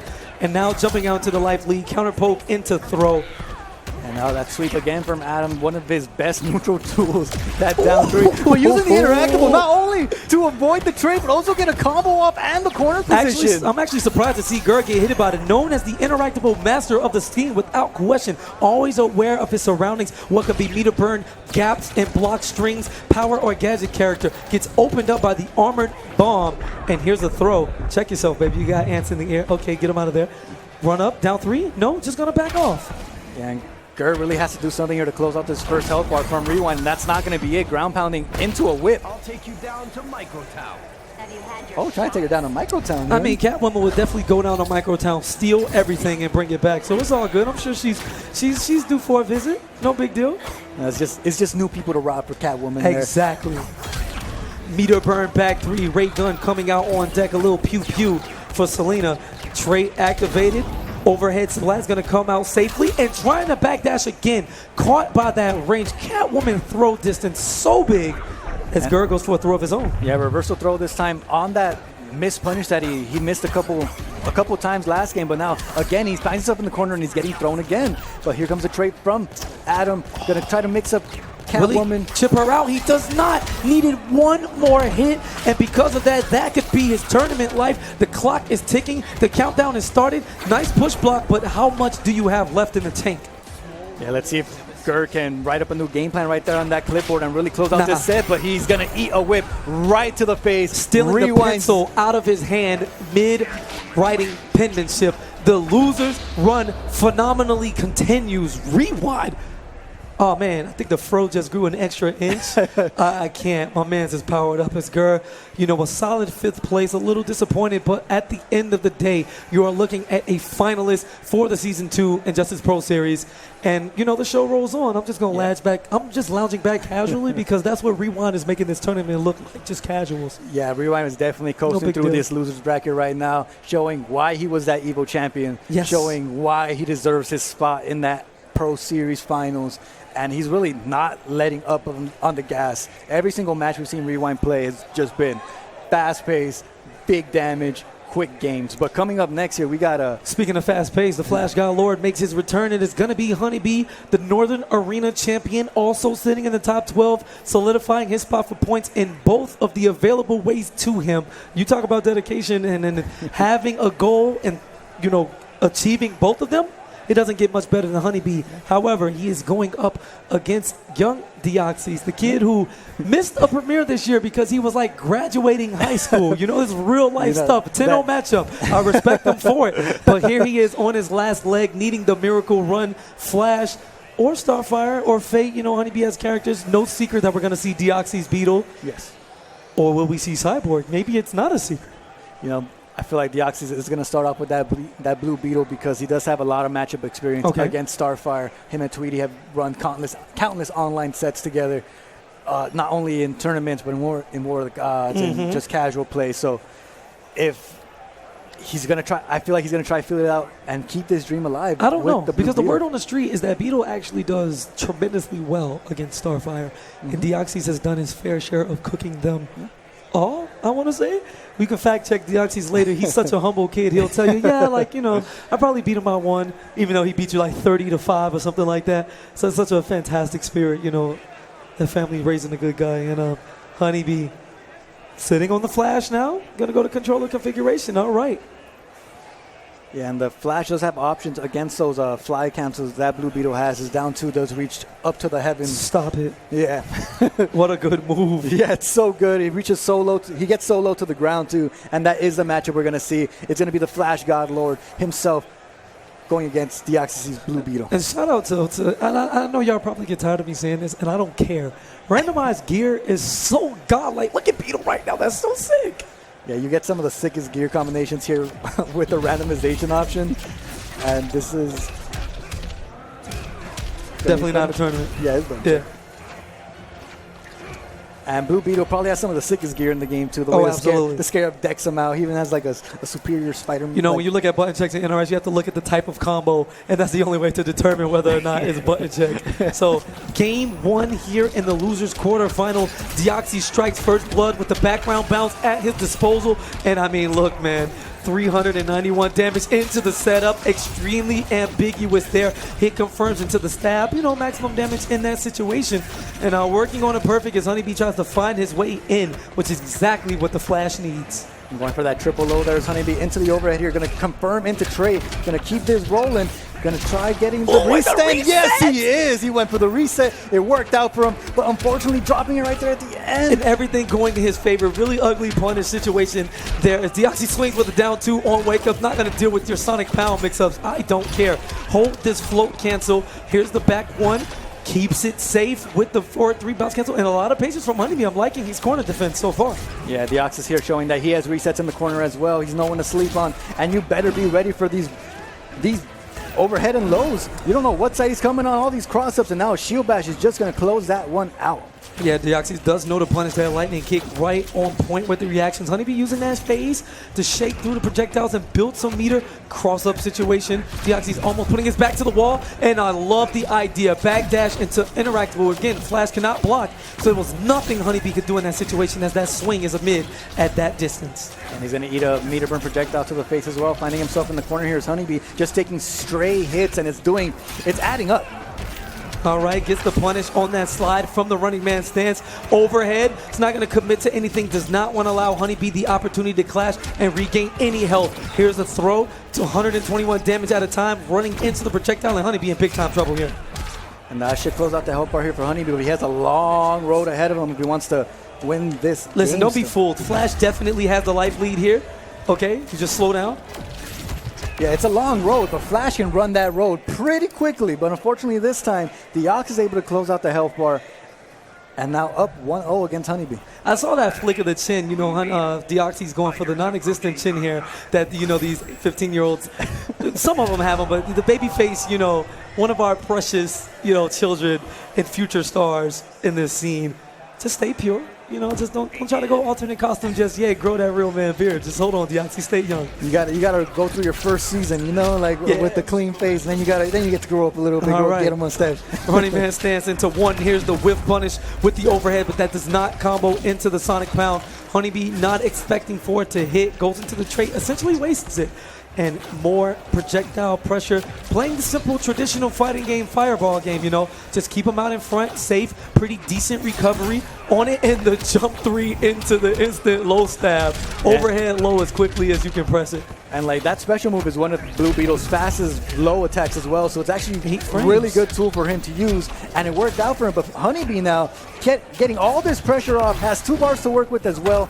And can he close out the health? That was so dirty. The instant float after the escape, jumping off of the relics in the background. Down 2 punish coming in from HoneyBee and not phased.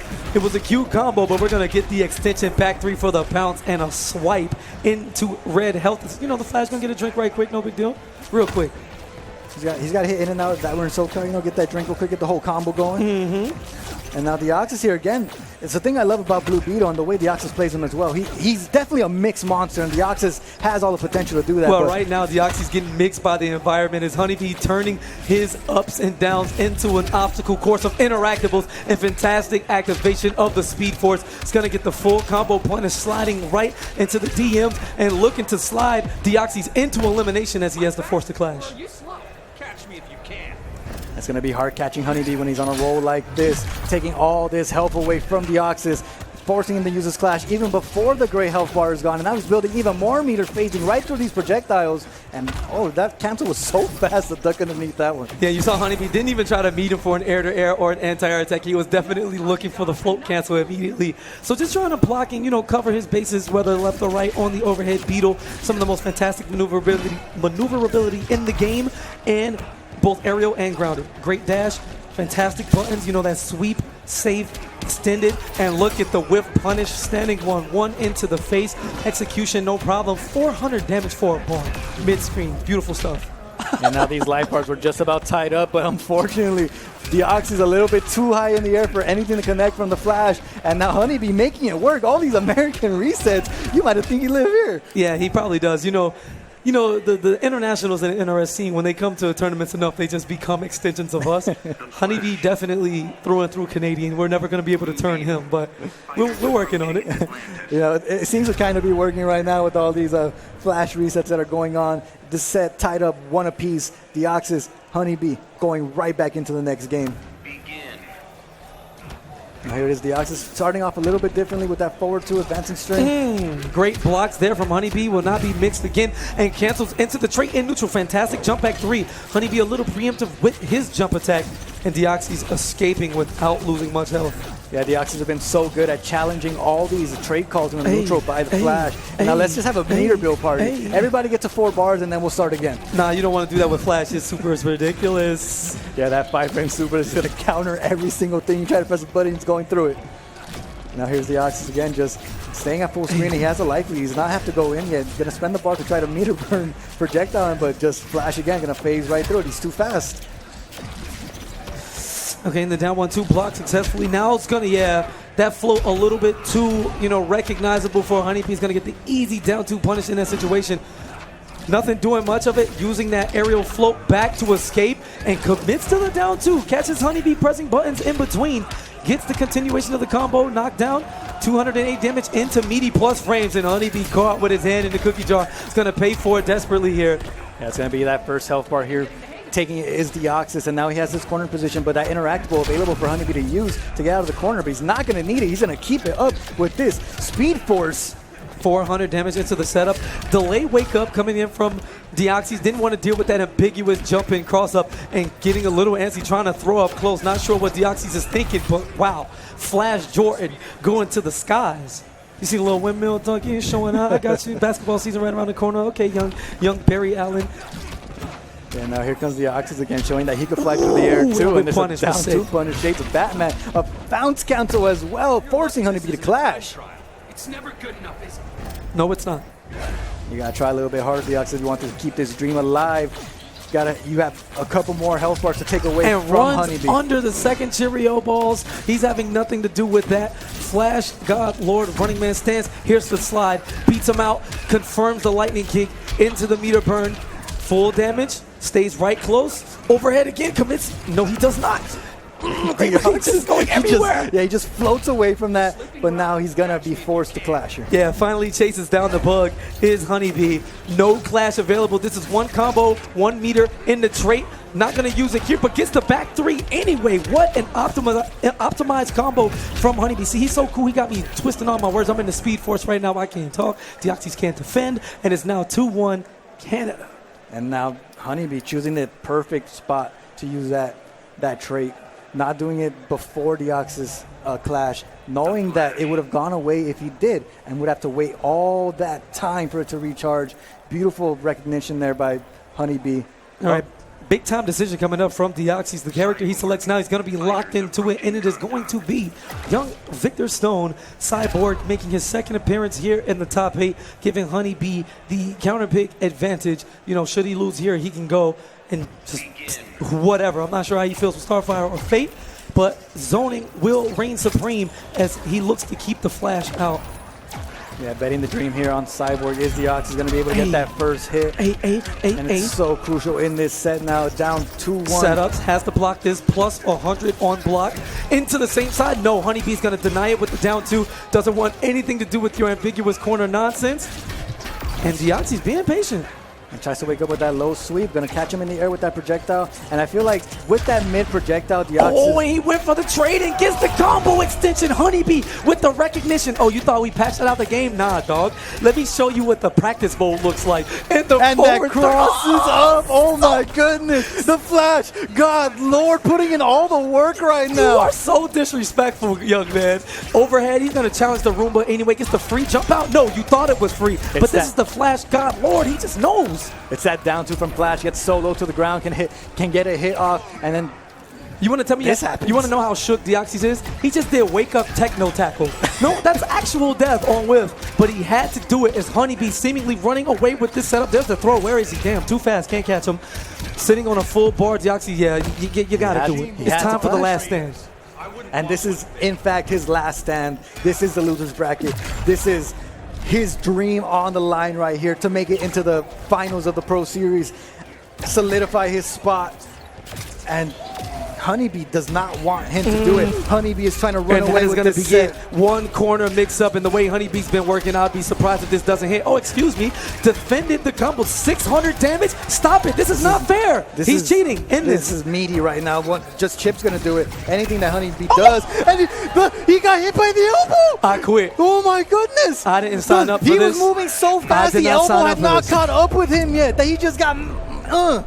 I didn't sign up for this. Oh my goodness, HoneyBee still in the tournament, knocking Deoxys out. Don't let the baby face fool you. Just because HoneyBee looks the way he does have a killer instinct deep within that heart of his, and he ends Deoxys' regular series run. He is going to have to take his shot next month at East Coast Throwdown, where it's going to be an open free-for-all injustice bracket. The top 12 guys ineligible for it, and the winner takes the final spot at the finals in Chicago come November.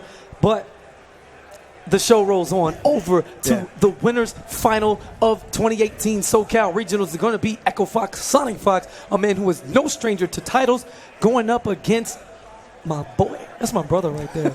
I licked him one time. I'm telling you, it's cool. You know, if you don't wait, people can hear that, right? Yeah, just a little bit, a couple people. I do have some questionable behavior. Anyway, it's going to be Hayatei. Robin from top to bottom from day -4 when Toronto got the game until now. And the bottom half of the bracket, Rewind versus HoneyBee, is going down. Yeah, it's going down. We're heading into the last 4 players here. Before we head over to the East Coast, we got to finish up here on the West Coast. Yes. With these last 4. All these boys base already a spot in the finals. SonicFox, Hayatei, Rewind. The Canadians continuing their strong run of Season 2 here, 2 in the top 4 as we get a look at the old tale. This is default SonicFox. This is not Evolution costume. This is not the classic. Okay, Sonic, can you stop, please? Ever?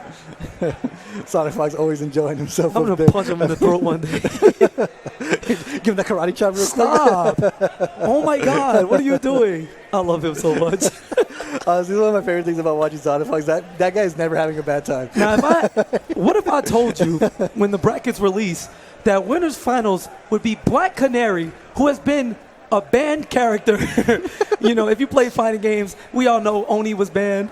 You know, Joker was banned in Injustice 1. Yeah. Black Canary is definitely banned in Injustice 2. You only see Black Canary in, like, Australia. And, like, that's it. SonicFox waking up this week deciding, I want to mix, and I want to mix hard. Yeah. So it's going to be Footsies against Vortex. Hayatei against Clash Quotes.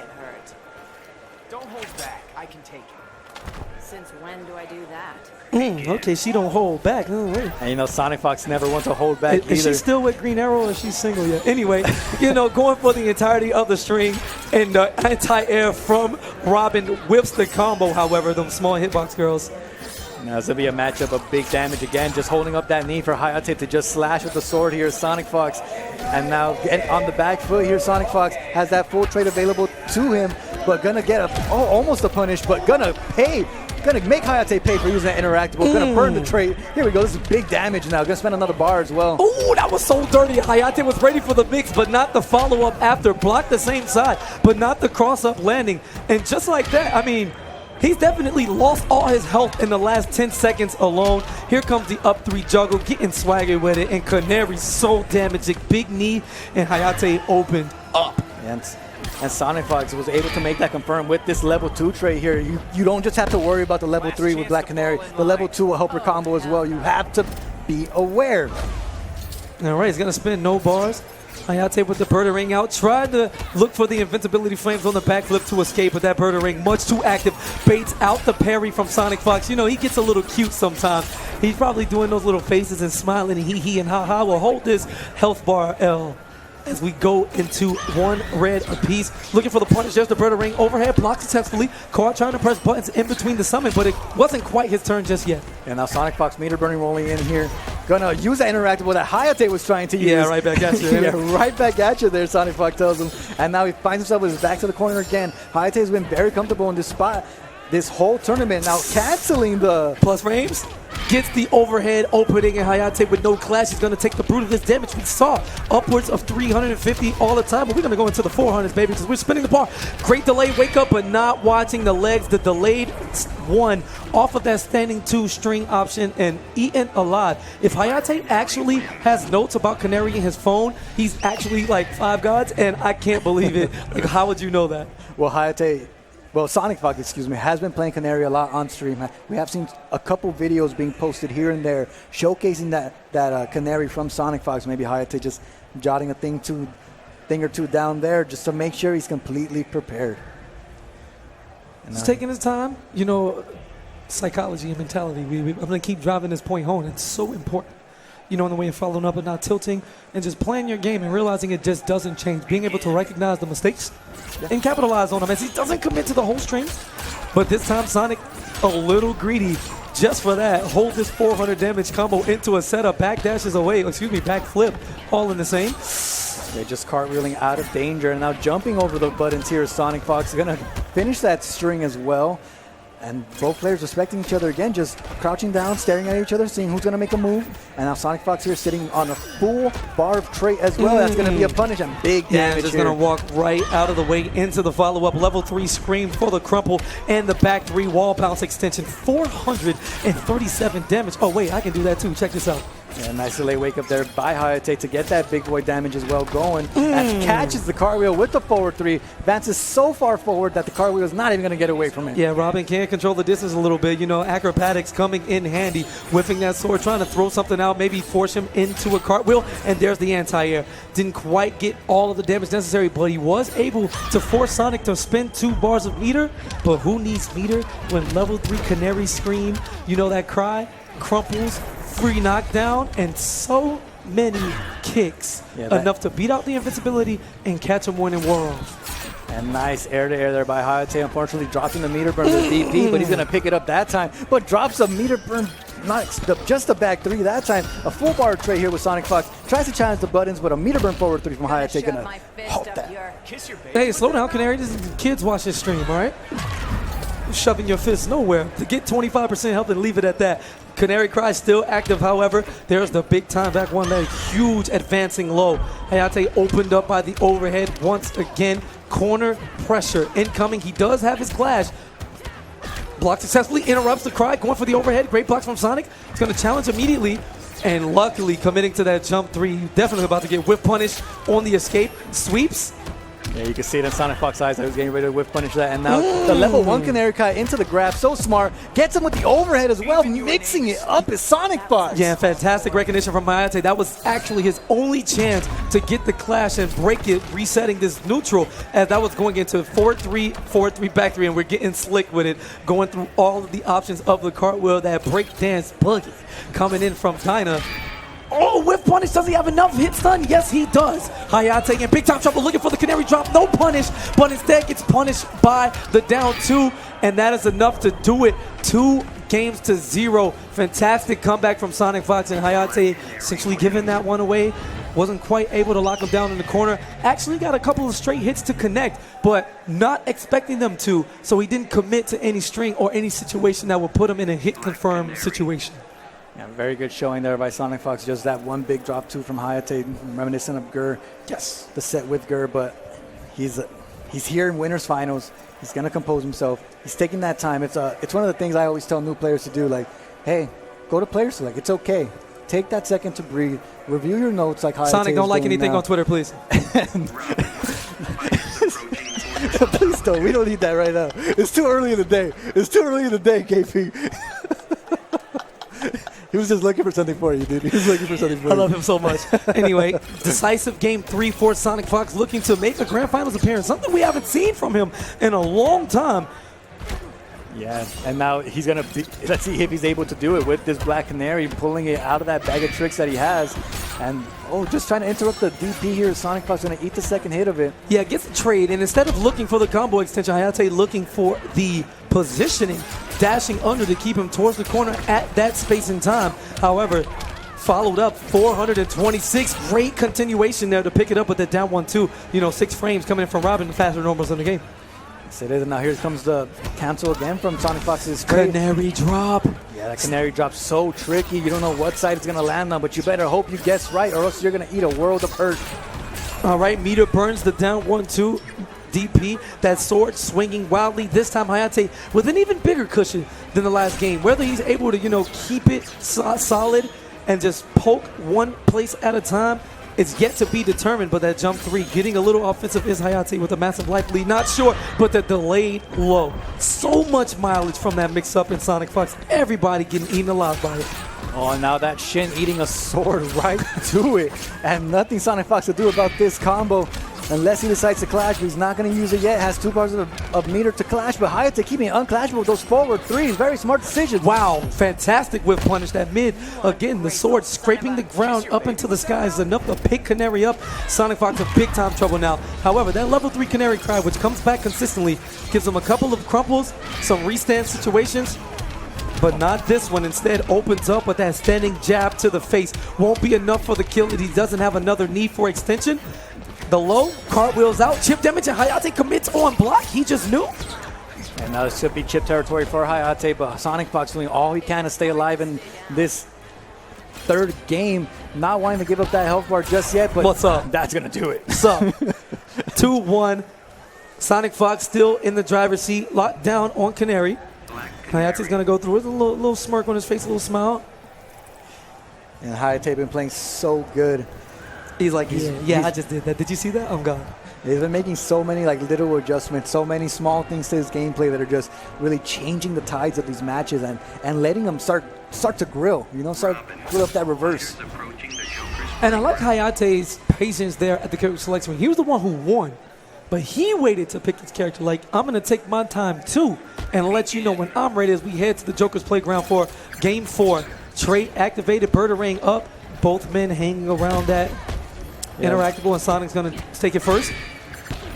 Nice blocks there by Sonic, not getting angsty this time, going to just hold all this pressure, and now going to pick his spot, burn that bar, take him all the way to the corner.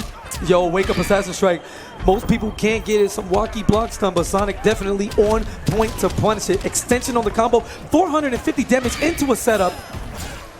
And gets a continuation, but just a little late. Instead, cancels into the Birdarang trait. Sonic with the reversal throw, knowing Hayatei was going to respect the negative frames. And just like that, I don't know if Sonic can pull this one away as quick as he took that first round, but with Hayatei dropping combos, although he gets 2 bars in the continuation, it wasn't looking too good just a second ago. Yeah, much like Black Canary and the Flash, it is so easy for Robin to get rid of a life lead, but just like that, the SonicFox showing that the Canary drop is going to halt you in your tracks. Giving him a little more vertical extension on that jump arc to avoid the towering, hitbox that is the down 2. Hayatei forced the clash, delayed low once again. Standing 2-1. So much mileage. Here comes the body slam, ambiguous stuff. There's the crossover, and Sonic doesn't commit. That could have been game, but this is going to be it right here. And SonicFox has made his way into Grand Finals for the first time in Season 2. Yes, he is making his way back all the way to the Grand Finals after making his winner's run here after a bunch of close sets that SonicFox barely got past, too. So let's see if he's able to clutch out the rest of this tournament in Grand Finals, sitting pretty, waiting for the loser. Well, once Hayatei plays again. After this set right here, that on the Hayatei staying on against me. Sitting down, shout out to Hero Killer Stain. Those guys put on a classic early on. Falling 3-2 after going up 2-0. Just some questionable decisions at the end of that set, but it definitely set the tone for what happened in this top 8 as SonicFox has eliminated both guys. Sent both guys down to losers.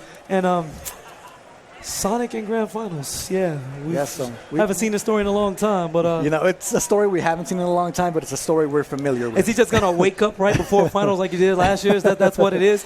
Coming off of that Dragon Evolution victory in E-League and everything. So now it's the Injustice time to just get that grind going, that Fox factor for Injustice for these final tournaments and these the finals. Well, Hayatei recreating his Viennality run, making it there to winners finals, and now dropping down, sitting currently in the third place game. Before him, these next two gentlemen, HoneyBee and Rewind. Again, Canada, another multi-top 4 performance for these kids from the eastern side of it. You know, Toronto and Montreal making things happen. And Rewind, your EVO champion, going down in the first game of SCR 2018 and simply running it back, leaving a trail of bodies in his wake. And what a run he has had, taking out Gurr, taking out Tweedy, and then I'm sure you can inform us of everything else that happened off stream, but now he has another huge challenge in front of him. He has the Canadian man himself, HoneyBee. And again, this is to go into the losers finals to face Hayatei. You know what's crazy? It's not even all that surprising. If you remember SoCal Regionals last year, you know, a young man by the name of Slayer did the same thing. Lost in first round and ran it back to second place, I believe, with Theo. Oh my God. Oh my God. You need to stop, young man. All right, you need to slow down, all right? The Massive Grand Finals. Let him have some fun. You stop. You leave my Hayatei alone. Anyway, Slayer did make that phenomenal run with Theo taking home the trophy, defending the SoCal territory. No SoCal left in the tournament where Rewind is the lone West Coast representative and trying to make the run of a lifetime as we button check because you saw Black Adam standing 3 and you know it's a button check because you saw Black Adam standing 3. Yeah, Black Adam trait into standing 3, the ultimate mind game, the ultimate button check. And now here we go. It looks like we're going to start this matchup right now. HoneyBee, Rewind, loser semis, winners faces Hayatei. Begin. And let's go. Rewind starting that off with the forward.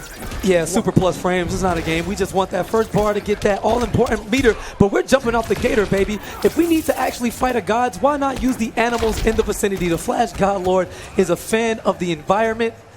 Save the animals. I know that gator's super dead, but that's okay. Still very much useful. Into the trait, gets out the back two, and doesn't have the meter to push back. Oh, he does. He actually had 3 bars, but believed in his defense. Rewind just on point. And Rewind doing a good job here, just sending Flash all the way back. But just like that, in the blink of an eye, just in a flash, he is right back in your face, getting this mix going on, stacking on these little amounts of damage, but it's all paying out for him. Rewind definitely tried to jump on Wake Up there. This man does not care. Then immediately woke up with the down one, believing in all of the buttons. Does not want to deal with the mix. So if you want to have a slugfest up close, let's do it, because Black Adam is all about it.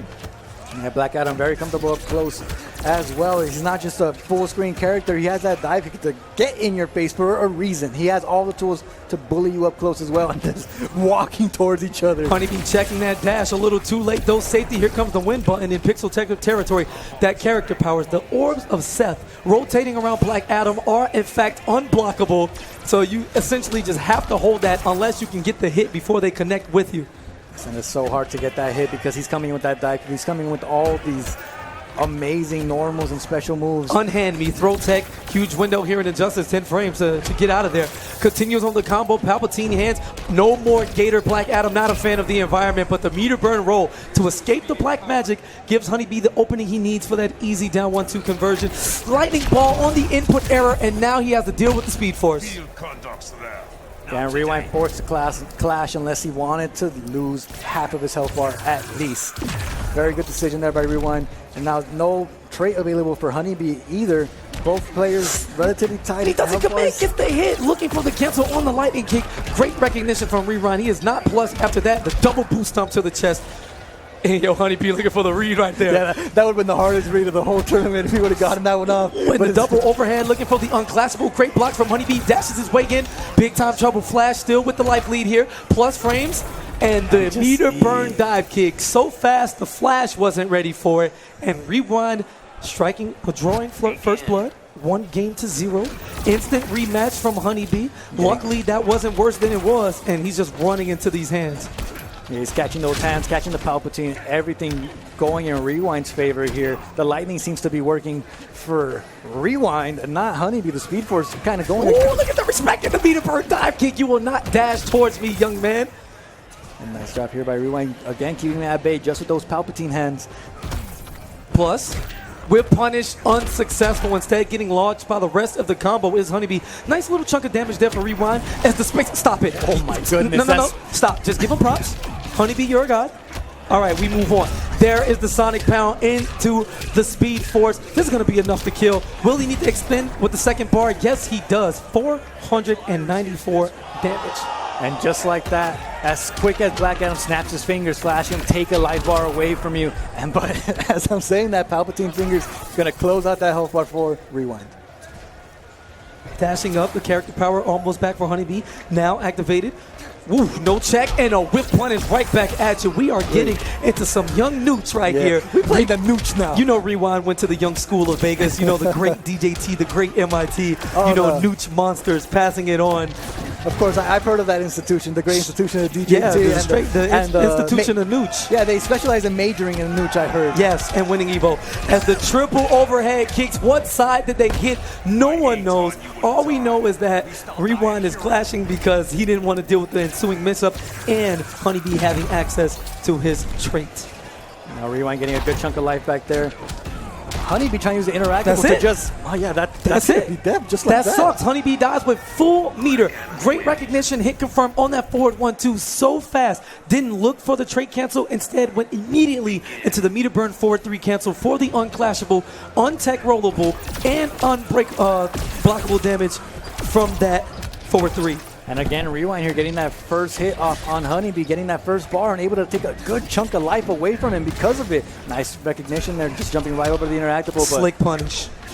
Yeah, that flash punch so quick, gonna get right in his face, and now has the corner position here to put all that pressure on Rewind. Catches them pressing buttons, then catches them with the overhead. And that doesn't combo, but again, gets the continuation though. Lightning kicks for days. All right, what's the setup? Hard knockdown. What side is he on? Looking for the overhead. Great delay. Now here comes Rewind trying to fight his way out of the corner. Refuses to be pinned down there. Refuses to take the mix. Yo, what a cancel. That down two into the running stance into the block.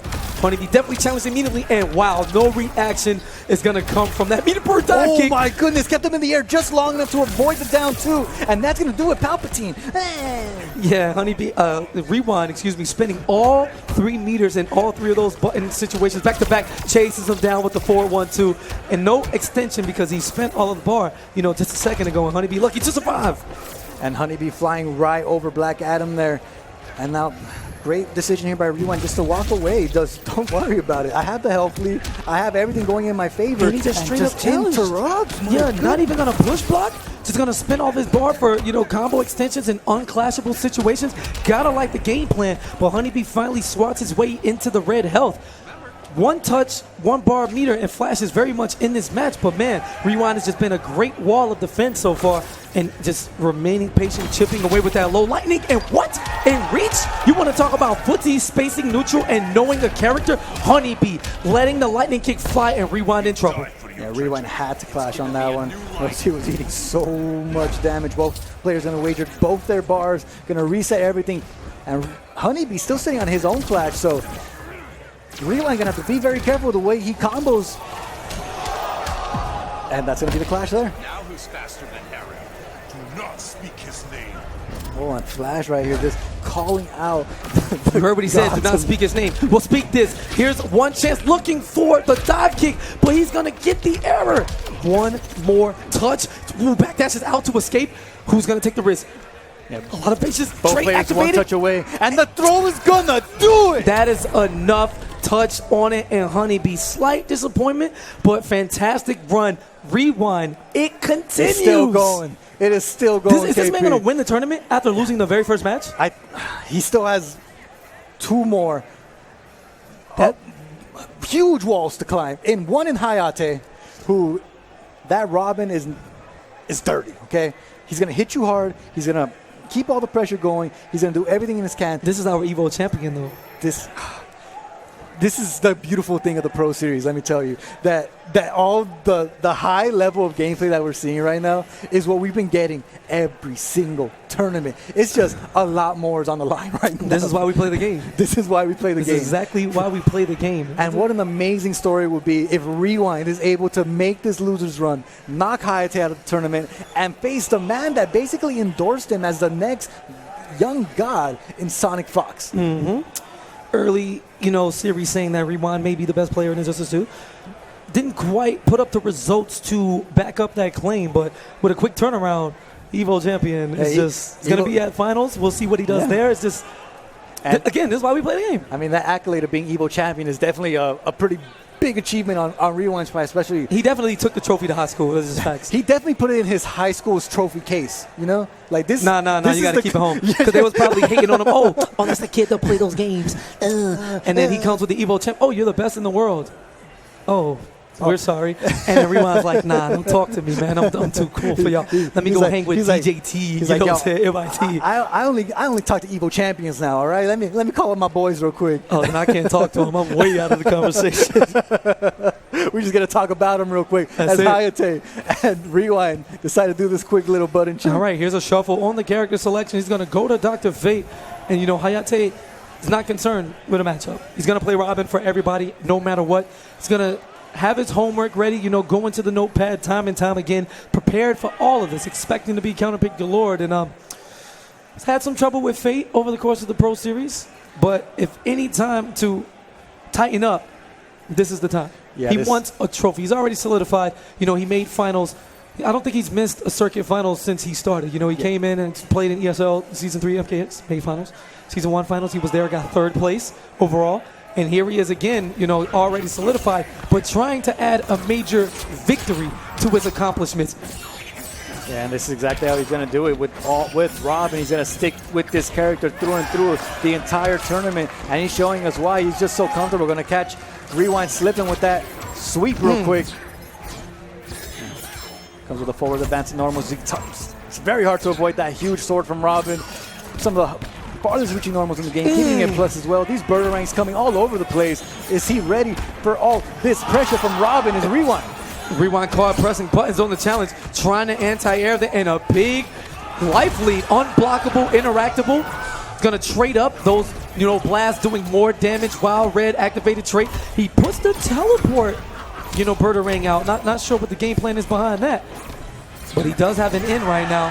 Not gonna need it as the Birdarang connects and the DP follows up after the dash. Hayatei fades back to the wall. You know, has a great defense and a huge vertical stop with that back too. You know, we see that magic that literally goes, you know, the entire Earth's hemisphere. But Hayatei just jumping right over one of those fireballs from Fate. Still has that teleport projectile on the ground. Going to decide to use it to get that recharge going on his trade. Maybe get another one off on the ground. And I like the empty jump, knowing that the jump normals would not hit in that situation. They would actually open him up to be punished on recovery. So he's able to land safely and just deal with the rewind block strings. Huge life lead for Hayatei. Meter burn forward threes his way through. And a great whip punish. We are not going to get a clash situation now. Assassin Strike up close. Jump 3 for days. Gets mopped, but again, chip, damage territory, rewind. You know, Fate not known for his, you know, massive combo damage. In the corner, he can make things work. Trait activated, but Hayatei just needs to be patient here in order to close this one out.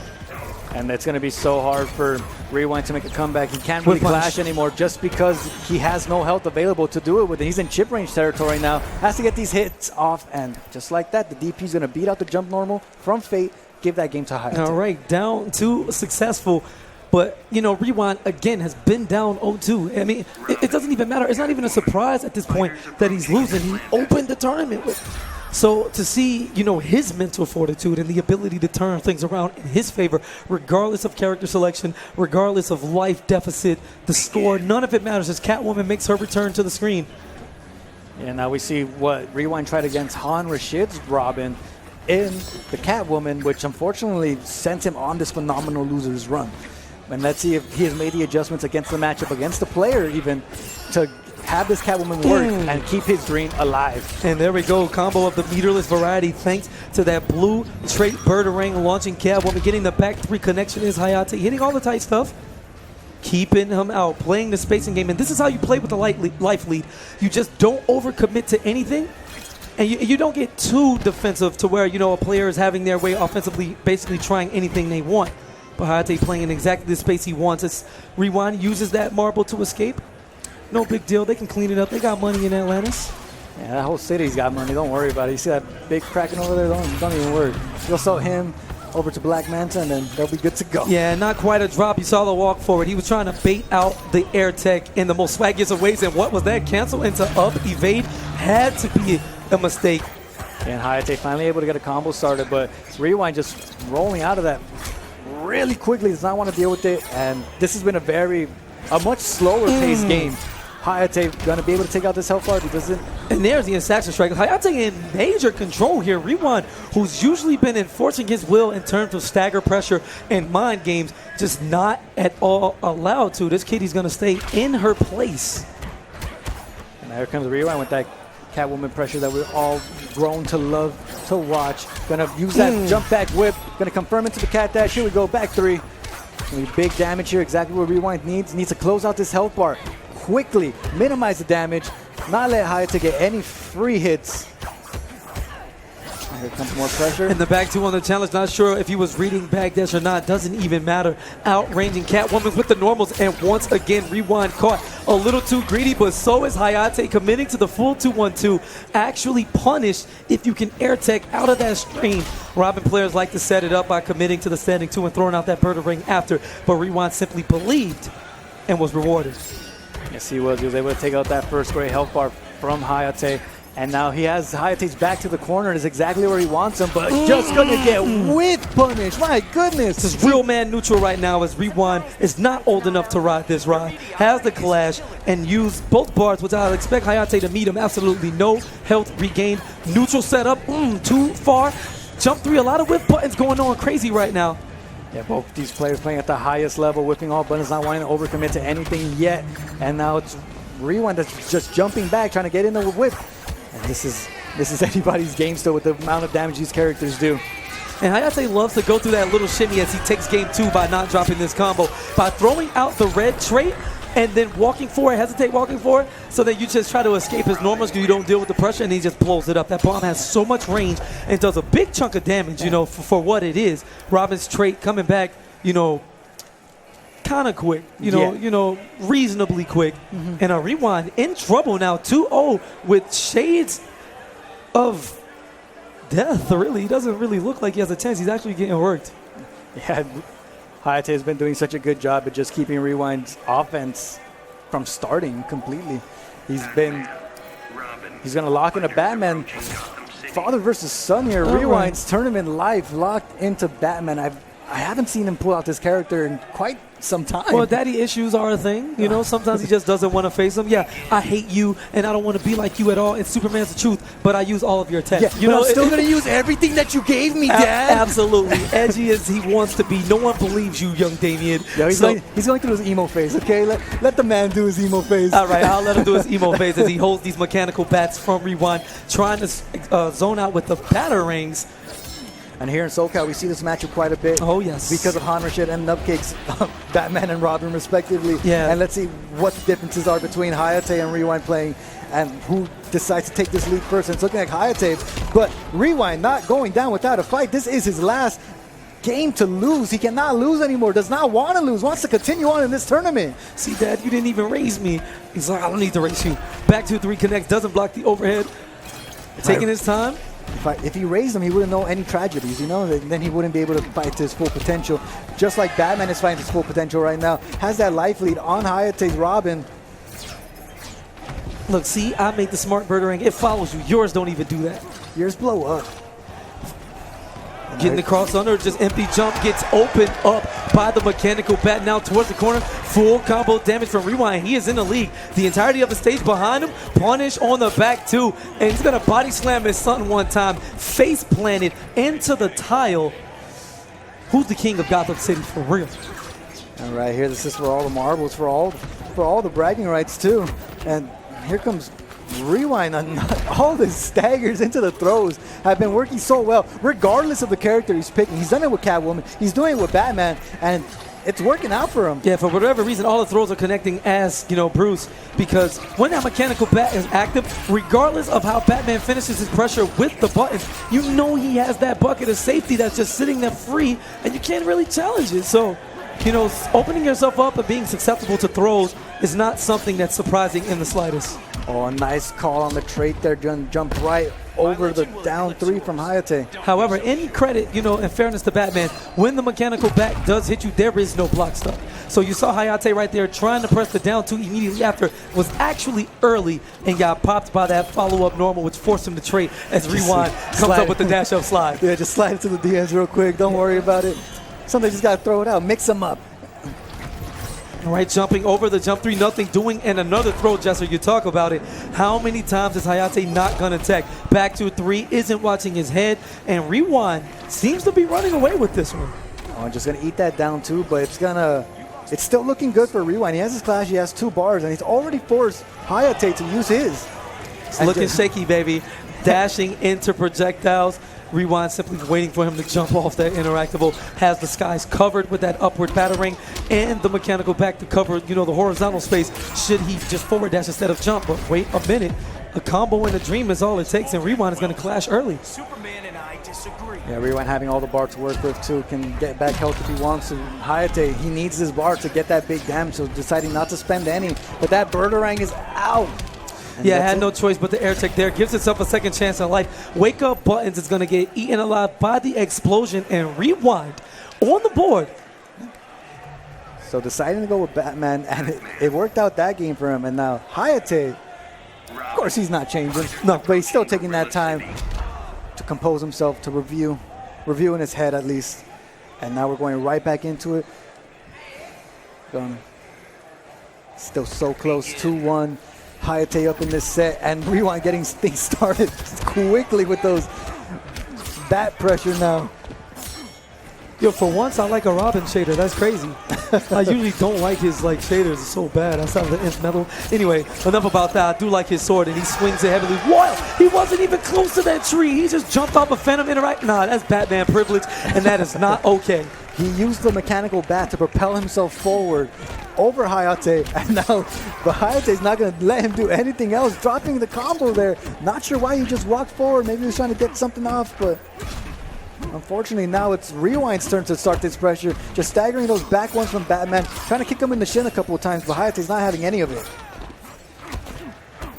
Both players just whipping buttons here, forcing Hayatei to kiss that ground real quick. Stop it. He knew. That feels so good when you just challenge him with the grapple I know. Yeah, I knew you were going to do 345 worth of damage, stays in front, and Hayatei now looking to get shimmied in the slide. Is going to go with that instant jump 3. He's going to cover the crossover option and the throw is what came in. Now, 1 health bar away from advancing to the grand finals. A date with the Fox on the line. Back to extensions. And he's going to swoop away. Backdash looking to get punished. Too late to get that connect, but it is Rewind. More patience now, forcing the issue. Yeah, Rewind doing a very good job of just staying patient, jumping over the Birdarangs, not taking any chip damage, not taking any unnecessary damage. Trying to catch him with the grappling hook as well, but has the mechanical bat to cover the punish. Ooh, that hit! Broke. That's so broke. Batman privilege coming in handy once again. The massive explosion, but it should be that way. He's Batman. Respect it. More Birdarangs, more Batarangs, all of the rangs. Yeah, there's no escaping all these exploding Birdarangs and Batarangs. Somebody's going to get hit, and the mechanical bat's going to do the work for Rewind and just catch Hayatei jumping in the air. And now here we go again. Is Rewind going to use that interactable to just get out of the corner, the double jump back, just trying to avoid any damage because this is going to be very close again. Robin hits like a truck. And look at the movement from Hayatei. These dashes so slick. These micro steps forward and backwards, trying to force Rewind off of his mechanical bat. There's a sweep, but Rewind going to use the interactable to his advantage, getting the escape, playing the full screen game, which is what he wants to do. He's backdash 8 times in a row, and the meter burn Batarang. How's that? Watch your head as he's getting closer to tying things up. However, Hayatei sitting on a full meter. Hit confirming the super. Could do the drop. Raw back 3. Swinging for the fences, and here's the DP. No continuation. Rewind getting another break. A stop in the offense. And that's finally attack. Yeah, finally Hayatei's able to take a throw. Gets those plus frames, but gonna challenge here is Rewind. No, oh my goodness, just like maniac. He's a calculated maniac. In the driver's seat, Hayatei, I don't know what that meter burn was about. Jumps over the bat, trying to stay close and not allow Rewind to load one up as he finally gets it. Birdarang pressure down to in. There's a throw into the corner. Hayatei in big time trouble now. How does he decide? Wake up bomb. Chip damage territory. Oh my God, here we go. And Hayatei able to close it out, closing out that set. 3-1, Rewind almost just a sliver away, one decision away, 100 health each. And no different than us, you saw SonicFox with that quick camera cut on the edge of his seat. Not sure who he wanted as an, oh, I saw, yeah, you right there, Mr. Blue, hot, fat, hot all of that stuff, whatever you want to be. I can't even talk to him straight because he makes me so mad. I gotta be professional. You start talking. And now Hayatei gets to sit pretty in that seat while he waits for your best friend SonicFox to walk up to that chair. Hayatei is my best friend. and try to just, oh my goodness. Why'd you show that? SonicFox, why? I actually don't know if it was lewd enough, so it's okay. I just caught a persona. Is that a new one, Sonic? That's his new lock screen. Got you. And now SonicFox walks to the stage. Our grand finals, the last matches of the night. Of the afternoon, excuse me. And you sharing some energy over here with somebody? Yeah, well, Hayatei, that's my boy. Sonic's my boy. These like literally my two guys. So. But this again is going to be a run back from our winners finals. Yes. It's gonna hopefully not play out the same. Hopefully Hayatei has really made those mental notes and I love the work they do. It's fire, and that's gonna be fire. Shout out to But let me take off my professional hat right quick. How is Gross not in that? Where is Gross? Put Gross in there, Florida boys. Go ahead. You know, of course, Gross a phenomenal player, but as we just saw, we have two of the legends right here in front of Put us. my professional hat back on. Go ahead. Put it back on. We have two of the legends right here. Look away from the screen real quick, KP. You do not want to. I'm definitely going to look. Two of our legends here battling out in grand finals, and Hayatei is so unfazed by any of that. All these gimmicks and antics and all of this, camera-loving stuff that Sonic loves to do. Hayatei does it with straight image. Look at that, man. You can just feel the swag emanating from him, just exuding. It's something about those Panda Global players that just, got that little extra little oomph in them, just by appearing. He always has that composure, always has that stone cold killer face, and hopefully he could keep it up when after this season ends. Well, Hayatei's going to have to figure it out. He did meet a swift, was it 3-0? Yeah, he met a 3-0 against this Black Canary here of SonicFox. In this very matchup that delayed low. So much mileage in the winners finals. Has Hayatei adapted in such a short time? I don't know if he wrote notes in between or if he checked the Canary handbook. Well, let's see if he has, because now he's throwing bird ranks. He has that tray out on the floor still. Going to be able to call another one out soon enough. 1 bar apiece. And now Hayatei is going to get opened up by that overhead, expecting the delayed low. And now it's just a straight mix. And especially the more you play against Black Canary, the more you play the same person, the harder the mix gets to guess. And the double dash forward, guess this. Down 1-2 into the meter burn 4-3, looking for the big damage, but doesn't get the connection. Canary drop, cross up. Sonic's definitely going to get his connections on point. 400 damage. Oh, sorry, 500. Oh, we're just going to extend. It's not stopping. And the mix continues. Oh, my goodness. But he drops the ender. But going to stuff out the wake up there from Hayatei on the DP. SonicFox taking that first health bar on our grand finals. But just like that, if Hayatei is able to clean this one out, yes, he is going to tie it up like that. Okay, I see you. The big stretch leg, that jump 3 from Canary rocking Hayatei's world. But right back at you. I got big damage too, baby. 1 bar is all it takes as he commits, big time sweep. Yep. Sonic cannot find an opening, but the duck under on the swoop, easy punish, and Hayatei says, nope, I remember, you just hit me for 500 plus into a mix-up. I'd rather not do that. Yeah, does not want to eat that mix-up again, doesn't want to eat all that damage again, and instead is going to make SonicFox clash now, or make him eat this mix-up too, and SonicFox going to eat all that damage, going to hold these plus frames, Batarang called back, and more plus frames. Don't press buttons yet, SonicFox, it's not your turn. Excuse me? Oh my goodness. This is why we're commentators and not players, because he's going to do what he wants to, and it clearly worked out in his favor. 437. Canary, why do you hurt so much? Not in a position to clash now. Oh, I'm not sure, but that was the down 3. Hayatei going for the overhead into the bounce cancel, reading the parry. There's a throw, great tech, and Canary Cry, he runs right into it, and that is going to be game 1 after the launch. Easy continuance? Yes. Double kicks, 3-3, and now 2 games away from being your SoCal Regionals 2018 champion. SonicFox, man, the furry power-up back in effect. Yes, it is, and I just love how he used that Canary Cry as a neutral tool in that last game, but we got to forget it. Hayatei's got to forget all about that, because this is a whole new game, whole new health bars, and he has to do everything in his power. He doesn't have to just win 3 games against the Fox. He's got to reset the bracket after as well, and he has to keep all this pressure going. And a Canary drop again. SonicFox does have that full trait to extend this, take him all the way to the corner. Oh my God. This hurts so much. And beautiful block set by Hayatei, trying to interrupt the cartwheel. Going to come in with this trait. Everything is just working out right now for Hayatei. All the good decisions. Big time damage here. Gets the combo starter of the Birderang. 400 into the setup. Gonna simply walk away as Sonic Fox, chasing him down with that big 2. That's a big sword, baby. You are not able to fly in this zone. Assassin Strike, just not enough gravity to get the juggle, but instead the throw will do the same job. Reverses positioning, sets himself full screen. And yeah, Sonic just waiting for that Canary Cry to build as he makes his approach slowly but surely. Yeah, now this is one mix-up away, though, from this health bars being tied, but Hayatei's not going to let him do it. Hayatei coming in with all the pressure again, but just as I'm saying that, Sonic Fox is going to wake up and do a whole chunk of damage. Not enough to kill there. One more setup or right back at you. There's a throw, but he's going to even survive this. Anything here is insurance damage for Hayatei. So he's going to play a little risky. You know, he had essentially a free hit to give away because he couldn't get comboed or anything. But Sonic, very formidable defense in that situation, but a little too early. Eats the Bird to the face. And questionable, you know, follow-up from Hayatei with that sweep. Had an opportunity for full combo damage, but the Canary Cry screaming right through the Wayne tech. Yeah.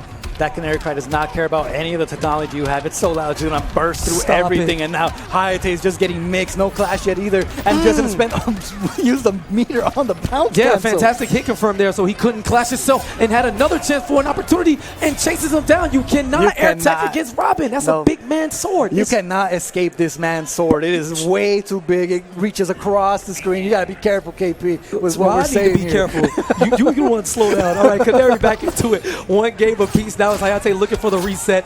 Opens up with the back 2 into the sweep. Keeps Canary right in front where Robin would like her. And there's the overhead. No commitment. But again, these straight hits do all add up, and when Robin touches you... Oh, that Canary drop has connected every single time Sonic Fox has tried to use it. And again, he has that level 3 trait all charged up. And here's the save. Oh my God, what side? What side? Sonic Fox looking so good, catching Hayatei with the overhead now, but no bar to continue the combo. But this is going to be chip. Yeah. Following up with the plus frames, how about meaty 50-50? Wake up into a guess situation, even on delay, and stopped immediately in his tracks by that level 2 Canary Scream. Plus frames on the interactable delay low. This time it doesn't work, and 2 hits quick enough to break through the armor. Hayatei in big time trouble. And why don't you let the man play? Yeah. All this mix is just keeping Hayatei in this corner. Nothing that he is trying to do is working. Sonic Fox breaking armor. Sonic Fox making Hayatei continue to guess, and that delayed low and the charge on the trait as well. Yeah, Hayatei not going to watch the entirety of that setup, looking for the parry and the interruption now. Sonic Fox firing on all cylinders. There's a stand 3. Yeah, 324 damage on the drop, no big deal. But committing to an entire string will definitely get you opened up in terms of recovery, and the meter burned 492. Yeah, Robin does have that damage as well, just like Canary. Has to spend some resources, but I respect the decision, spend the bar to get the health bar. Nothing wrong with that. Hayatei needs to do everything he can to keep Sonic Fox from getting another mix going, because if he gets touched, even without death, it is a very scary situation without clash, because one mix away, and that's the second game. Oh, trying to commit to it. There's the low. Hayatei blocking, this time watching his feet, not committing to the 2-1-2 string as there's a huge gap in Sonic. You saw him with the jab, but the way he spaced it, he couldn't get punished from that position. And wow, great connection. Not the biggest damage, but again, it all adds up. Sonic Fox sitting on a super. He's been known to do 1 or 2 or 8,000 of those. Yes, he has, and he not only is he full bar super, but full bar trait as well, but some of that bar is going away now. Sonic Fox going to spend 3 bars here, going to go right back into this, get 25% of his health back. Now both players sitting without any clash, and Sonic Fox trying to catch Hayatei slipping with that trait call. Yeah, trying to get him, looking for him to interrupt the 2-1-2 again is Hayatei, but no, not like this.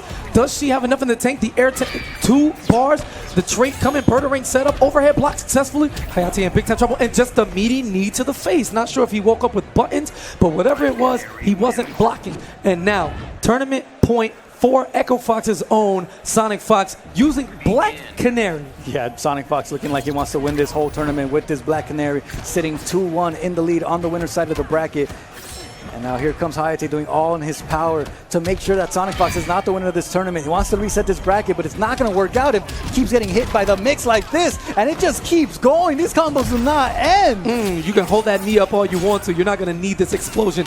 And the challenge, Hayatei going for that overhead a little too slow in terms of frames. That quick jab from Canary, so much mileage, so much work, and right on cue. Sonic Fox again, 1 health bar away from becoming your SCR 2018 champion. Yes, he is, and now Hayatei going to do all he can to fight back in this situation. SonicFox trying to use the Cry in neutral, and now the Canary drop. Hayatei forced to use 2 of his bars. Now those bars are not available for his clash opportunity, but it's not going to matter because he's doing some big boy damage, but he drops it, and that's going to cost him. Right back at you, a second chance at life. Going to pick up exactly where SonicFox left off. Sweep, chip damage, yeah, and great option there. The forward 2 going to chase down that back dash, cartwheel on wake up. Even the cartwheel does not quick enough and doesn't go far enough to escape those long-reaching normals from Robin. Again, trying to use the Canary Cry as a neutral tool. And Hayatei getting clipped by that. And a punish there on the knee. Not sure what Sonic was looking for. Maybe he thought, well, he saw the jump to connect, and his reactions just told him to press the button, but he was a little too late and just raw Canary Cry. And he wants Hayatei to use his clash here, but Hayatei choosing to meter burn roll out instead. Doesn't get the back 3 off the combo. Meter burns it to keep himself safe in that situation. Trade is down. Using it to go for the overhead low. Whiffs, gets on the shimmy, but doesn't follow up with the whiff punish. SonicFox has that super again. You have to be very careful here. He will use it. He's not afraid to, and at this amount of health that Hayatei is at, it might. By the way, in the DP, SonicFox not going to get the chance on that opportunity. Here comes the setup. Chip damage or one ball can do it. Looking for the sweep in the jump back 3. Hayatei not giving up just yet. The trophy ever so close to Sonic. I mean, it's literally right there. But Hayatei is going to pump the brakes on this ride, looking for a decisive Game 5 to bring up a reset. Yeah, this is now 2-2. Hayatei has to win one more game to reset this bracket, make it 0-0 once again. And with this pressure that he's giving, he might be able to do it. Plus frames. Blocks the overhead successfully, looking for the DP, but interrupts the meter burn portion. Big gap there. Sonic taking advantage. Yeah, SonicFox so knowledgeable about this game. Going to catch him with the overhead as well. Into level 2 trade is going to be a full combo again, sending him on a ride all the way to the corner. Going to catch him with that same side, apparently. Yeah, but how's the wake up DP right back at you? Jump 3s and just going to disrespect the frame data. You know Hayatei's going for more mix-up heavy normals to set things off, which are not as fast as a down 1 or a standing jab. Either way it goes, we saw the situation in the very last game. Hayatei was able to bring it back. Does he have enough left in the tank, or did he run out of gas on that last comeback? That Burgerang trade's definitely going to help out making this comeback here. Nice interrupt on that trade call from Black Canary, and now cartwheeling all over the place is SonicFox here, but a nice pickup here by Hayatei. Going to go with the Burgerang setup, tries to catch him with the jump 3. Try to bait out the air tech from Sonic, but nothing doing there. Commits. And the air tech's there. No, 2 bars. You cannot escape the sword of young Damian Wayne, as Hayatei on point with the reaction to chase him down. It's actually a very good exchange to get Sonic to come up off 2 bars. You know, threat of super not imminent. So now SonicFox sitting on 2 bars, and now he's really slowed down the pace here. Going to catch him with the overhead, but Hayatei still has 3 bars and a clash to work with. Not out of this at all, especially with Robin's high damaging combos. But you have to be very careful. There's 2 bars here and a look at her fully stance. loaded trade. Look at that stance. It's just the patience from Canary. Just crab walking all over the place. Yeah, biding her time. Both of these guys dashing up after the push block. Whip punish opportunity for Hayatei. Big time combo damage started back 2. It's going to go 463 damage, tying things up essentially. Trait is down. Space control, but level 3 is sitting at Black Canary's fingertips. Does she throw out the Canary Cry neutral? There it is. And now Hayatei straight sitting right there underneath the feet of Black Canary. He's going to just neutral jump into this. And Sonic uncharacteristically committing to a button coming down from that neutral jump, which allowed him to get punished on recovery, but right back at you. Hayatei not gonna clash. He's gonna bet it all on his last situation. No bounce cancel from Sonic, but the second time is the charm. And SonicFox is your 2018 SoCal Regionals champion. Called it out. Just like that. SonicFox so quickly to take away that help bar from Hayatei, who played amazingly throughout the whole tournament, not taking anything away from him, but congratulations to SonicFox, our SoCal Regionals 2018 champion. Great play from everybody. I don't even respect this. Like, literally 2 weeks ago, he was like, yeah, I'm not even going to sign up for Injustice. I'm not even going to play. I'm just going to focus on... No, I don't want to hear that. He saw that bracket. The competitor got in him, and he was salty because other people were winning. SonicFox taking